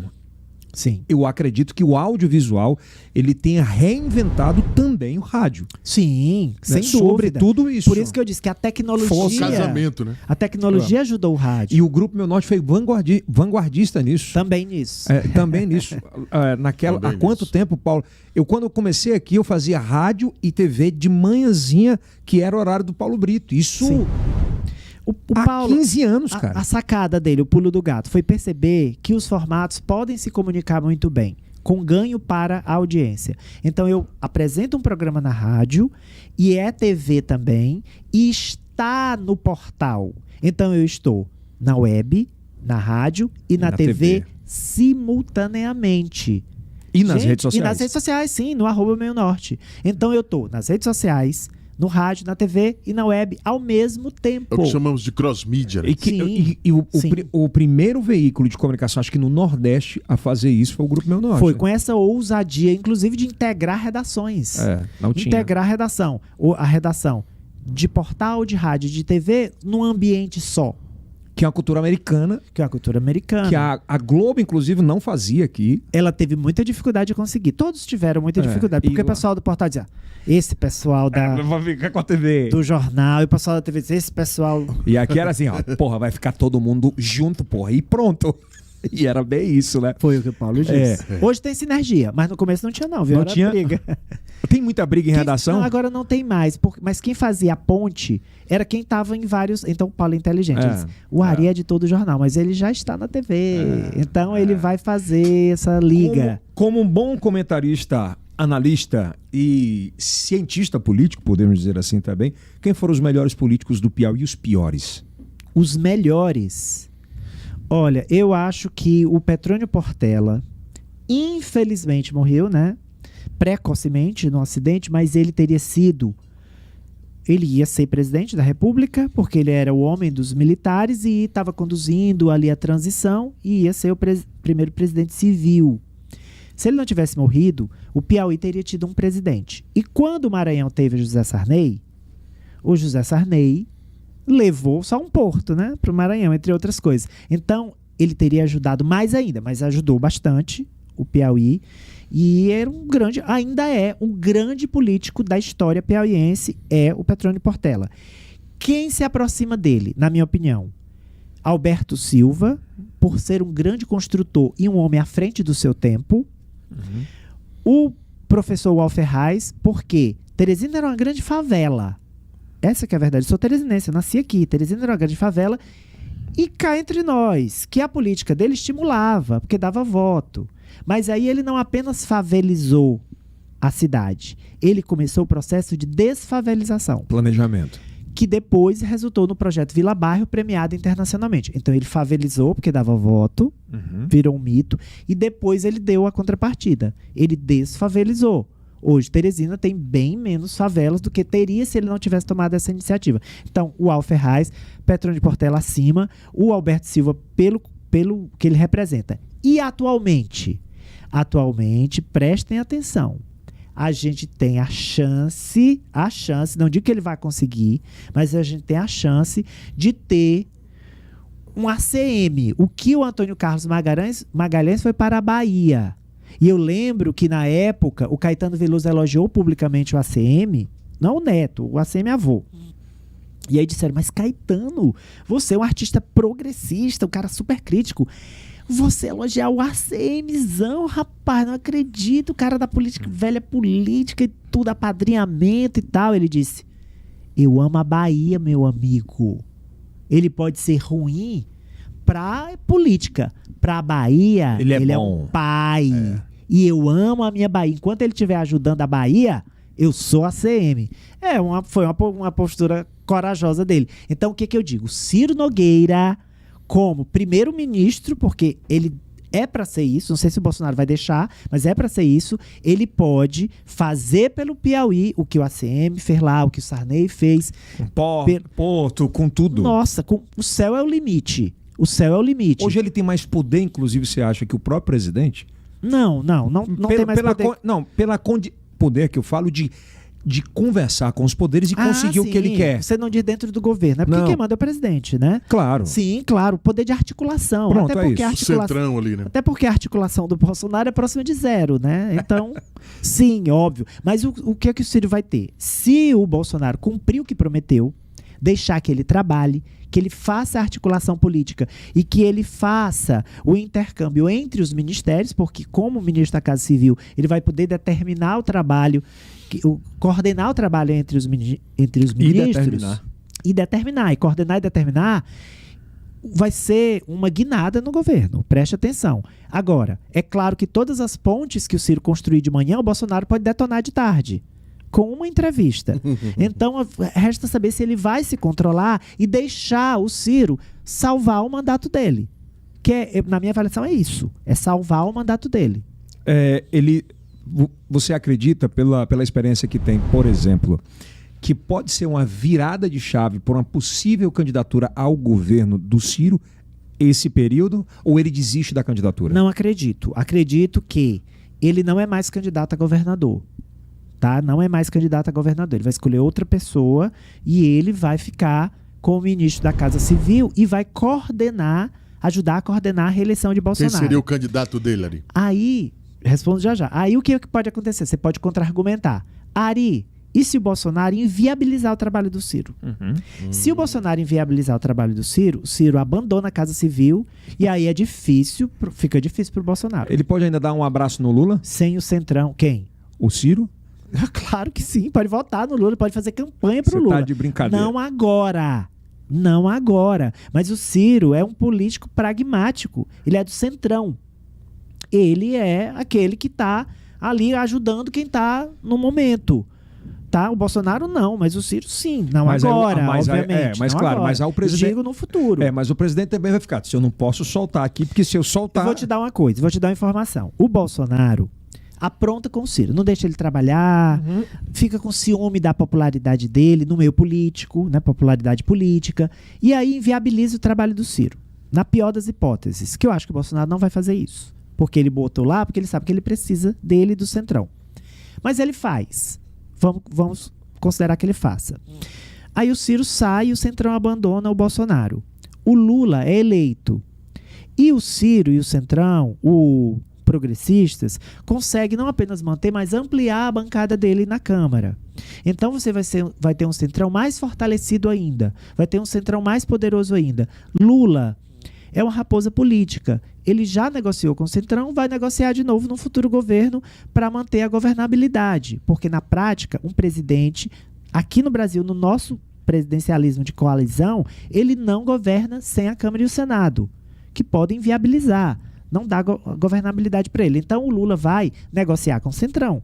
Caso o Centrão continue como uma grande força política e ele seja eleito. Aí ele vai negociar com quem? Com o Ciro. E o Ciro vai indicar ministro do governo Lula. Tô falando, se tudo der errado. Se tudo der errado, né? Entre Ciro e Bolsonaro, entendeu? Mas acredito que o Piauí ganhe com o posicionamento do Ciro hoje, muito. O Piauí sempre ganha quando a gente tem um ator político em um cargo de comando com poder sobre recursos. O primeiro fato foi hoje que a gente está gravando, né? A respeito do aeroporto. Sim, do aeroporto de Bom Jesus, que o ministro Tarcísio de Freitas anunciou que o dinheiro vai ser liberado para que ele seja concluído. Não, vai ser uma regra a partir de agora, né? Vai ser uma regra, até porque Ciro se dá muito bem com todos eles. Rogério Marinho, com o Tarcísio de Freitas, que é um dos melhores ministros mesmo. Muito resolutivo. Então, você vai ter o Ciro jogando muito dinheiro. Aqui pro nosso estado. Piauí. Então, toda figura política, todo ator político que tiver em cargo onde ele tenha caneta com muita tinta, é bom para o Piauí. E a dele tá cheia. A dele tá cheia. E os piores políticos? Mas são muitos. Aí a gente teria que ter mais uma hora só para citar. Não, pode fazer 3 horas. Mas é porque é o seguinte, a regra de ouro do jornalismo político é preservar fontes. Alguns desses piores políticos são minhas ótimas fontes e me dão informações em primeira mão. Então, eu estaria me aposentando aqui se eu nomeasse os piores políticos, que alguns são meus amigos e me dão ótimas notícias. Então, eu disse, a partir de hoje eu ganhei na Mega Sena acumulada, não vou mais fazer comentarismo político. Não vou falar eu vou nomear quais são os maus políticos. Tá certíssimo. Porque amanhã eles vão me dar boas informações sobre os inimigos deles, sobre os amigos deles. Qual foi a nota mais absurda que você já recebeu o pedido? Já recebi, eu queria que você denunciasse o deputado B porque ele foi pego no motel com um rapaz. Pela mulher. No caso, não foi no motel, foi no banheiro do Riverside. Faz muito tempo, mas era deputado. Ainda é? Não. Foi pego no banheiro do Riverside com um rapaz. E eu conheci o deputado, né? Casado, né? Com uma mulher muito bonita. E foi pego mesmo. Aí eu disse, rapaz, quer saber de uma coisa? Eu andava muito no Riverside e conversei com alguns seguranças. E eles me confirmaram. Sim, é verdade. Ele foi pego no banheiro lá de cima, na época tinha cinema. Ele foi pego com um rapaz. Do lado ali do cinema. Dentro do box e tal. E aí... Estavam só conversando. Eu soube depois... Não, estavam fazendo sexo oral mesmo. E eu soube depois que a mulher... sabia já de alguns episódios. Eles permaneceram ainda casados um tempo, depois se separaram. Então, coisas desse tipo. É mesmo? Coisas desse tipo. Que loucura, né? Os bastidores nesse meio, principalmente... Se ele tivesse sido preso ou detido, era notícia. Como ele não foi preso, nem foi detido, eu não tinha a prova, não tinha imagem, não tinha áudio, não tinha vídeo, não podia ser leviano de colocar. Se ele tivesse um BO, um registro... Aí você podia colocar, né, era Ari? notícia. Ari, e nessa pandemia, né, quando começou tudo isso, né? Porque tu já cobriu outras pandemias. Pandemia, só a da AIDS, que muita gente considera que foi uma pandemia também, né? Porque matou, inclusive, muito mais gente do que essa da Covid-19, né? Quando é que deu start para dizer isso aqui é muito pesado pra gente? Quando que você começou a cobrir lá atrás? Olha, o primeiro caso foi 31 de dezembro, né? E aí, quando foi no começo de janeiro, eu falei no meu programa, na Banca de Sapateiro. Eu disse, gente, não é pandemia. Porque estava falando em pandemia. Eu disse, a OMS disse que não é pandemia. Então, calma, não é pandemia. Eu não estava acreditando. Depois a OMS disse, é pandemia. E aí eu vi que a OMS, lá no começo, pisou muito na bola. Porque ela foi pressionada politicamente pelo governo chinês a não declarar pandemia. Se a OMS tivesse declarado pandemia já, é porque ela se ateve muito só ao número de casos absoluto. O número absoluto de casos. Mas ela não podia ter feito isso. Teria que ter feito análise do que viria pela frente. Dizer, tem potencial de pandemia. Então, foi um negacionismo também. Ela na verdade... Omitiu. Ela subestimou, né? Subestimou, ela subestimou o problema por pressão política da China. Disse, né? Que foi pressão política da China. A OMS se defende. Que não, porque naquele momento ainda não tinha e o start? O desenho, né? Aí quando a OMS disse, é pandemia. Quando a OMS disse é pandemia, aqui, eu lembro que eu falei no rádio e a repercussão foi zero. Eu disse, gente, vocês sabem o que é uma pandemia? Eu acabei de ler um livro sobre o que foi a pandemia da gripe espanhola no Rio de Janeiro em 1918, 1919. Morreu ali, estimados, 1/3 da cidade. Caraca. E é punk. Vai demorar 2-3 anos, na época demorou isso, 2-3 anos para passar.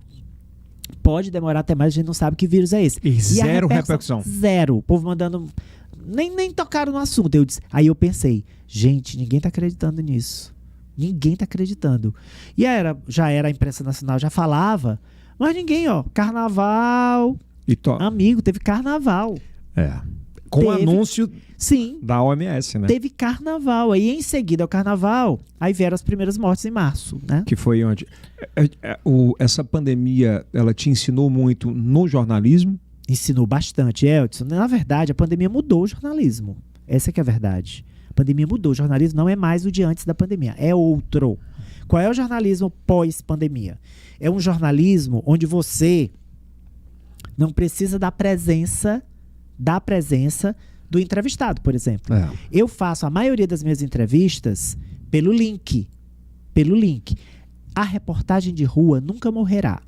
Ela sempre será necessária. Mas para o apresentador, por exemplo, eu não preciso mais ter necessariamente gente dentro do estúdio para fazer um bom programa no físico. Faço excelentes entrevistas pelo link.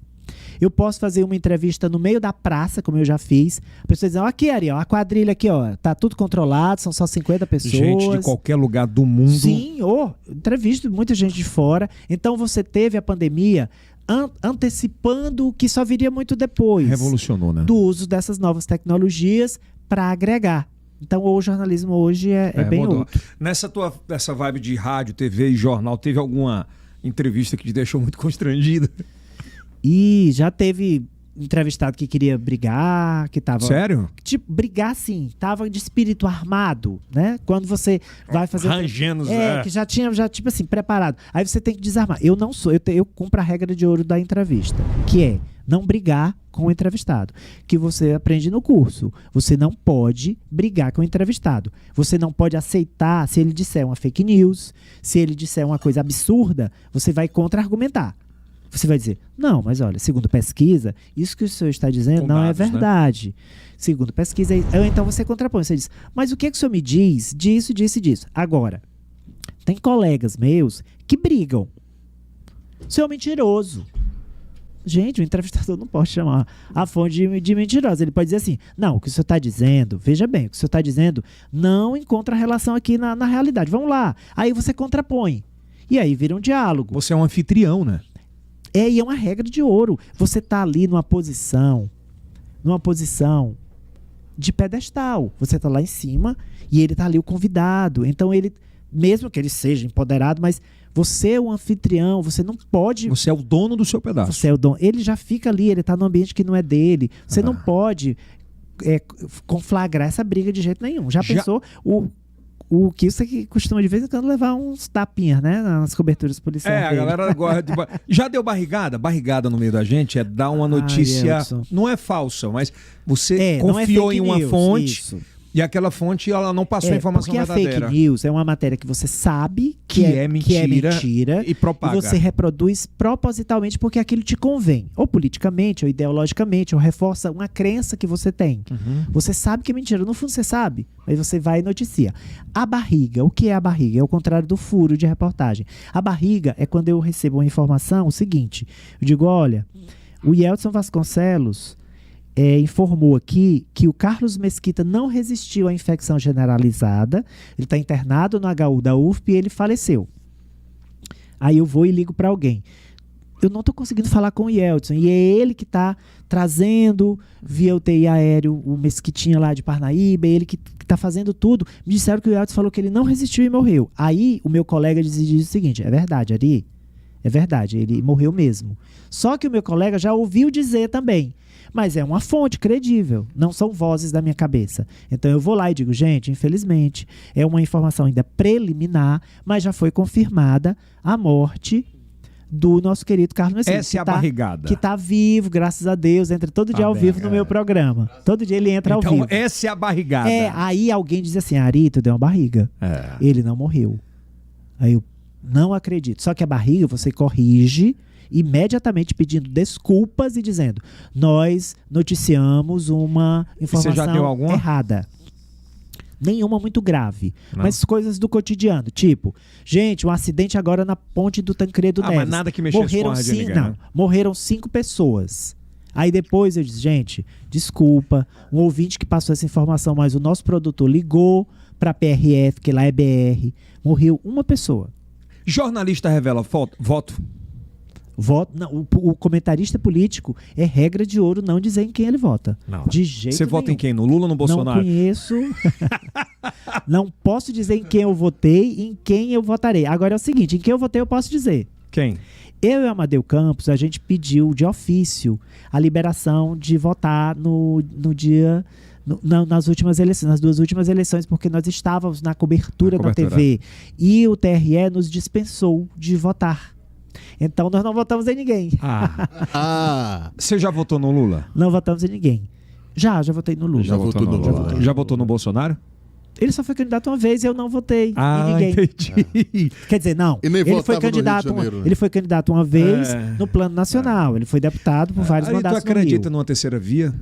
Não acredito. Não acredito? Eu acho que as pessoas querem, mas não surgiu. Porque a última pesquisa que eu vi, eu vejo todas, vejo várias, mas a última que eu vi, eu somei, porque foi uma pesquisa muito ampla. Eles fizeram na espontânea, em que você votaria para presidente da República?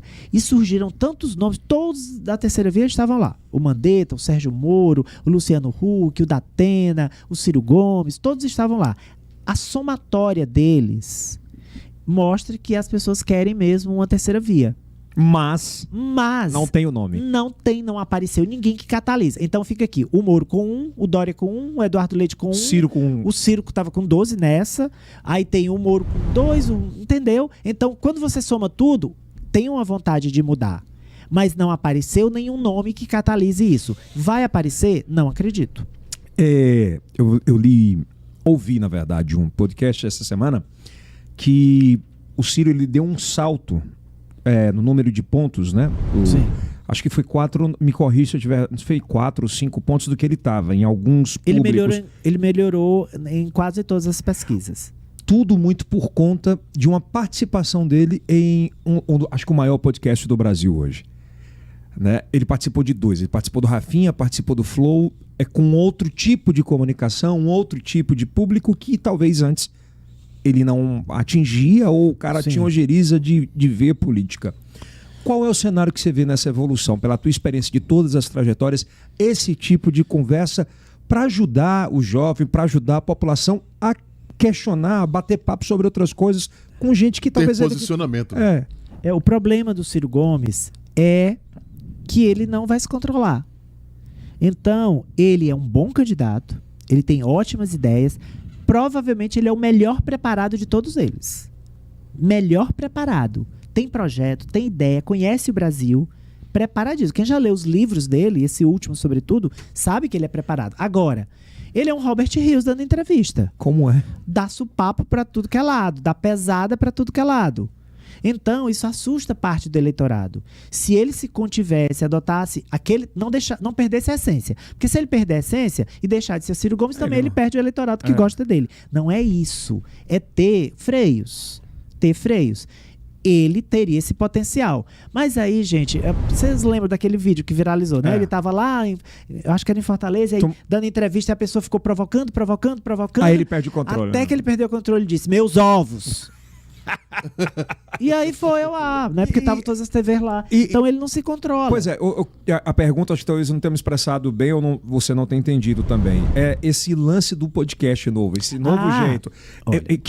Eu te digo que aumentou, porque nesse podcast que eu vi, ele fala sobre uma nova visão das pessoas, né? Muitas vezes você tem uma imagem de alguma pessoa e muda, né? Rede social e podcast não são mais uma opção, são uma obrigação para qualquer candidato. Não são mais, sem falar com as redes sociais, sem interagir com as redes sociais, sem dialogar com o público de rede social e de podcast, que é mais ou menos a mesma coisa, né? Tá todo mundo conversando ali, você não consegue se viabilizar. Não consegue se viabilizar. E o Lula? O Lula faz isso, sim. Toda hora. Toda hora. Ele tá na rede social, gente. Pronto, a postagem dele criticando o Ciro ter sido escolhido para ministro do Bolsonaro virou notícia em tudo que é portal. A postagem dele na rede social. Dele, Lula. Que ele postou lá, olha, cadê o Bolsonaro criticava o Centrão e agora tá refém do Centrão. Ele pauta, né? Centrão que tá pautando. Usando o quê? Rede social. Então o Lula usa, sim, muito bem rede social. Né? O político quadradão, antigão, não vou, essa história de rede social, não vou contratar nenhum marqueteiro digital, nem um social media, não vou fazer isso, não vou. Bem, então, ao invés de gastar 3 milhões, ele vai gastar 30. Caminho, então, esse é um caminho sem volta. Caminho sem volta. Caminho sem volta. Gente, é porque a informalidade, é uma ferramenta, né, o bate-papo. É uma ferramenta bem mais barata, inclusive. Ari, às vezes eu tento entender isso e não consigo. Pela tua experiência, me ajuda a entender. Por exemplo, a gente tem um fenômeno nos grandes centros de gente que consegue se eleger através do Instagram. Sim. E aqui a gente teve a vereadora Tanandra Sarapatinhas. Mas tá começando a chegar. Mas a gente tem nomes expressivos que têm muitos seguidores e não conseguem transformar seguidores em eleitores. O que é esse fenômeno? Olha, esse fenômeno, ele é muito, na eleição, ele foi muito paulista, né? Ele é muito paulista. Tiririca que o diga. Isso. Aqui no Piauí, a gente disse lá no Jogo do Poder que o fenômeno não tinha chegado. E não chegou. A exceção, o caso da Tanandra é a exceção que confirma a regra. Ela é uma exceção. Ela confirma a regra. Ela é um caso isolado. Aqui, a gente ainda não tem isso. Você entrevistou o Luciano Cassarola. Super ativo nas redes sociais. Tem opiniões fortes. Então, ele tem, em tese, tudo para explodir. Mas não deu. Ele foi candidato e não teve uma votação expressiva. E não quer mais. Ele disse que não. Pois é, então. Ele tinha tudo para ter uma votação expressiva, porque ele se posicionava bem e tal. Mas é uma química que ainda não chegou aqui. Tá? Não chegou e precisa aí a gente... Eu acredito que nesta eleição agora, do ano que vem, ainda não teremos esse fenômeno, acho não. Que não. E é engraçado que os que se elegeram através desse fenômeno depois encaretaram, né? É verdade. Por exemplo, Joyce Hasselman.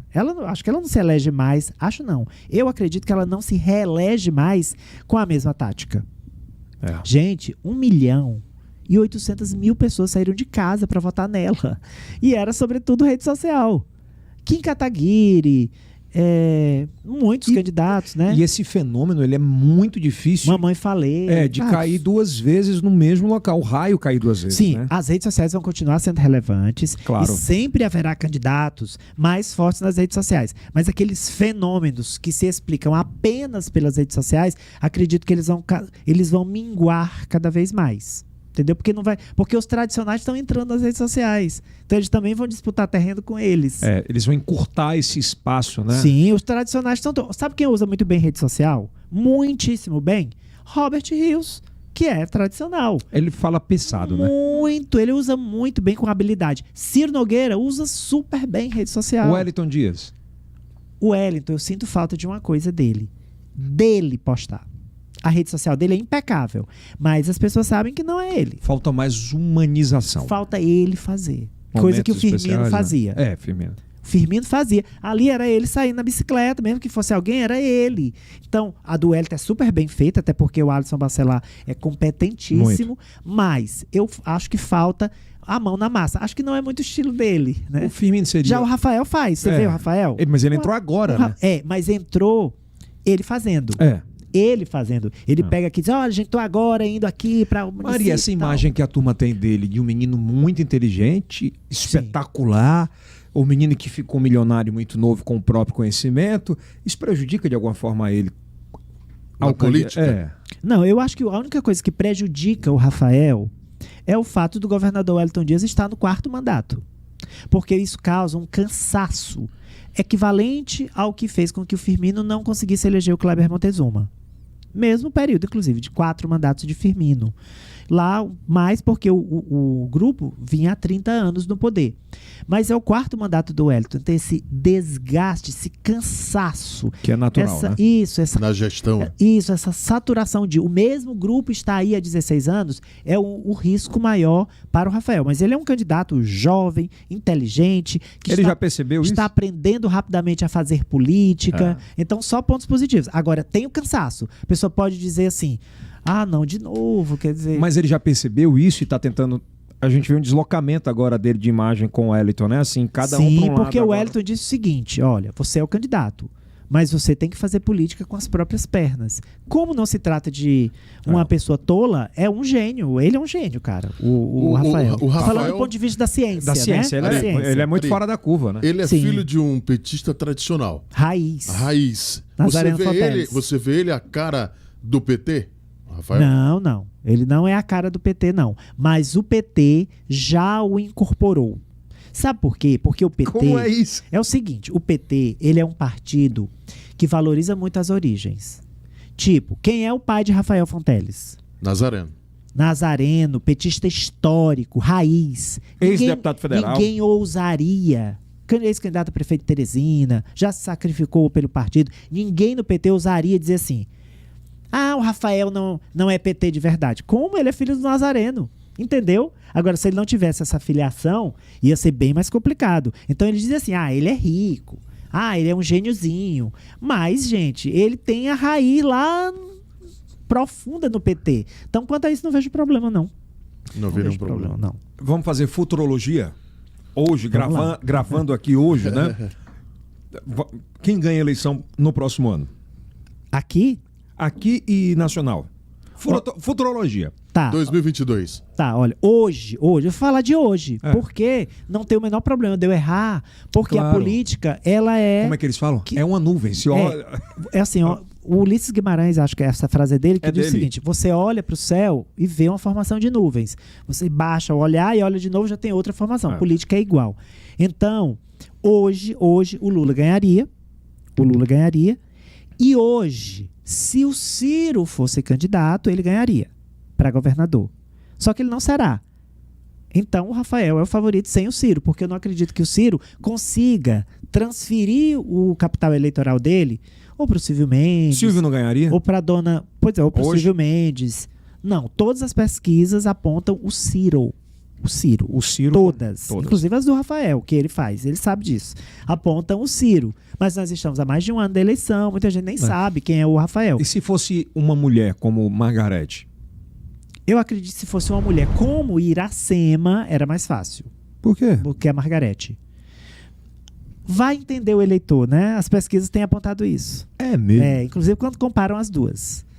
É um mundo muito Quando comparam louco, as duas, A Iracema tem bem melhor. Pontuado bem melhor. É muito louco, né? E a deputada Margarete faz um trabalho espetacular. Mas eu vou lhe dizer por quê. Por quê? Ambas são bolsonaristas, certo? Uhum. Mas a Margarete se identificou muito mais porque ela tomou a dianteira naquele projeto do Sérgio Moro.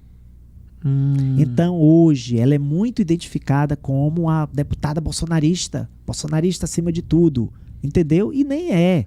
Mas ficou essa pecha. Eu sei porque os meus ouvintes, toda vez que eu a entrevisto, que eu falo o nome dela, eles dizem, bolsonarista, não sei o quê. E outra coisa, o Piauí é um estado o quê? Petista ou bolsonarista? Petista, né? Totalmente. Totalmente. A eleição do Bolsonaro aqui, na capital e no interior, as pesquisas mostram agora, tá pior do que a passada. Caramba. Que já foi ruim. Entendeu? Então, eu acho que essa identificação prejudicou a deputada Margarete. Injustamente, mas prejudicou. E a Iracema, espertamente, não está vinculada, embora ela seja. Não embarcou, né? Não, porque ela preferiu a Casa da Mulher, dos direitos das mulheres. Verdade. Ela foi esperta. Ari, pra gente fechar, o melhor de Bolsonaro e o pior de Bolsonaro? O melhor de Bolsonaro. Calma, tem, gente. Peraí, claro que tem, óbvio. O melhor de Bolsonaro é ele ter escolhido um piauiense para a Casa Civil. Porque ele vai permitir que ele ajude o nosso estado. Esse é o melhor. Esse é o melhor. E o pior? O pior, Yeltsin, foi a condução da pandemia. Nós não éramos para estarmos a caminho de 600 mil mortos, Yeltsin. Não era. Se ele tivesse agido como outros presidentes agiram, não como o Donald Trump agiu, mas lá o Joe Biden assumiu a tempo de corrigir, a gente teria dezenas de milhares de mortos a menos. Gente, são vidas humanas. A corrupção atrapalhou. E tem um detalhe do Donald Trump, apesar do negacionismo dele, ele comprou a vacina. Perfeito, a sua colocação foi Ele disse, eu comprei, toma quem quiser. Precisa fazer essa diferenciação. É isso mesmo. Quando o Joe Biden assumiu, as vacinas estavam todas encomendadas. Compradas. Você não pode tirar do Donald Trump. Então, o Donald Trump, ele comprou. Por quê? Porque o sentimento nacionalista dele era mais forte. Eles são muito nacionalistas, né? Então, ele disse assim, eu vou salvar a minha nação. Era bem isso. Embora eu acho que ele próprio não acreditasse na vacina. Mas ele comprou. Entendeu? A mensagem, tu acredita que a mensagem que ele tenha passado, tipo, olha, eu não acredito, mas vou comprar a vacina e toma o americano que quiser. Sim, porque o nacionalismo falou mais alto. Ele é muito nacionalista. Isso que eu não entendo no presidente Jair Bolsonaro. Porque se ele tivesse comprado... Se ele tivesse feito aqui, era outra história? Era outra história. Ele estava bem hoje com a... Estaria bem melhor, Yeltsin. Bem melhor, porque imagina se a gente tivesse aí metade desses mortos. Metade, né? Tivesse abaixo de vários outros países. Tivesse 200 mil mortos. Era um número imenso, superlativo. Mas ele tentou, ele comprou, começou a vacinar em dezembro. Ninguém o poderia acusar de ser um genocida, por exemplo. Entendeu? Isso que eu não entendo como é que ele... Enfim, mas... sei lá, cada cabeça uma sentença. Cada cabeça uma sentença, é verdade. O que é que muda a partir de agora no jornalismo, nessa nova era de cross-mídia absurda, né, onde tudo se comunica, que você não precisa mais de um transmissor, você não precisa muito de um cara no estúdio para gerar informação. Eu digo de grande massa. Claro que você precisa de transmissor o tempo inteiro para TV, para rádio, e é muito importante. Sim. Mas qual é o futuro da comunicação para alguém que é raiz como você é? Olha, não existe mais um profissional de uma só plataforma. E pode até existir, a pessoa pode fazer essa opção. Quero fazer só rádio, não quero fazer mais nada. Quero até ignorar que o meu programa está no Facebook ao vivo, está no Instagram. Ele não será um profissional diferenciado. Ele precisa passear por todos os formatos e todas as plataformas. Ele pode até focar em um, mas ele precisa pontuar no outro. Mesmo que ele não faça tudo muito e tudo bem, ele faz o que ele mais gosta, mas limar os outros, ignorar os outros meios, não tem mais como. É um caminho sem volta. É um caminho para a sorte dos empresários, né? Porque o profissional trabalha em todos os fronts. Você tá rico? Oi, Eldson. Todo dia quando eu acordo eu vou revelar que vou encerrar a nossa conversa fazendo uma revelação. Diga.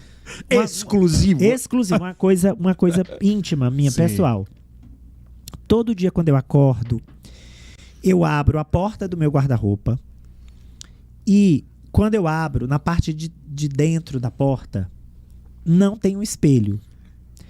Tem um pôster, tem uma foto imensa do Yeldson. Aí eu olho e digo o seguinte: Ari, você é capaz. Você vai conseguir ter o patrimônio desse cara. Você vai conseguir ser famoso como ele. Ser temido e respeitado como ele. Ari, você é capaz. Aí eu repito como um mantra 5 vezes. E depois sai pra trabalhar. E sai pra trabalhar. Tem muita gente que condena quem faz jornalismo e quem vende nos programas, né? A Globo tá fazendo isso. Mas eles não gostavam, né? Lembra que eles eles proibiam. Era Eles fazer testemunhal, né? Isso, e hoje tá fazendo. É porque o intervalo, que era o maior case de sucesso da Do Jornal Globo, Nacional, né? da Globo, era o case de sucesso deles, o que era o intervalo da Globo era mais caro do que qualquer tudo. Sim, Principalmente sobre novelas. Por quê? Porque o cara ficava esperando a próxima cena. E do Jornal Nacional. Aí veio o danado do WhatsApp e acabou com tudo. Que era o preço de um apartamento de luxo do Leblon. Era, e acabou com tudo, porque no intervalo que o cara agora às vezes faz, né? E aí o que era barato, o que é o testemunho, ficou mais caro ainda. Gente, o testemunhal é o profissional colocando a imagem dele, que é o que ele tem de mais precioso, que ele construiu durante toda a vida, cedendo aquela imagem para o produto. Então isso nem tem preço. Deveria ser mais caro do que deveria ser 10 vezes mais caro do que é. Mas tem ficado mais caro cada vez mais. Não, por isso que eu digo assim, quando alguém paga 50 mil reais pro Yeldson fazer um merchan... Não, velho, não faz isso. Isso, tá valendo cada centavo. Né? Tá valendo cada centavo. Imagina quando paga 70 mil reais pro Ari, que né? ele vai ter o retorno daquele em venda direta, que é o que ele quer, 10 vezes. 10 Gostou, vezes. Ari? Doeu? Não, eu já sabia que ia ser uma delícia. Foi revelador e foi mesmo. Foi uma aula, cara. Foi uma aula. Foi ótimo conversar com vocês. Eu adorei, cara. De verdade. Eu não conhecia boa parte dessa sua história e acho que o público também não.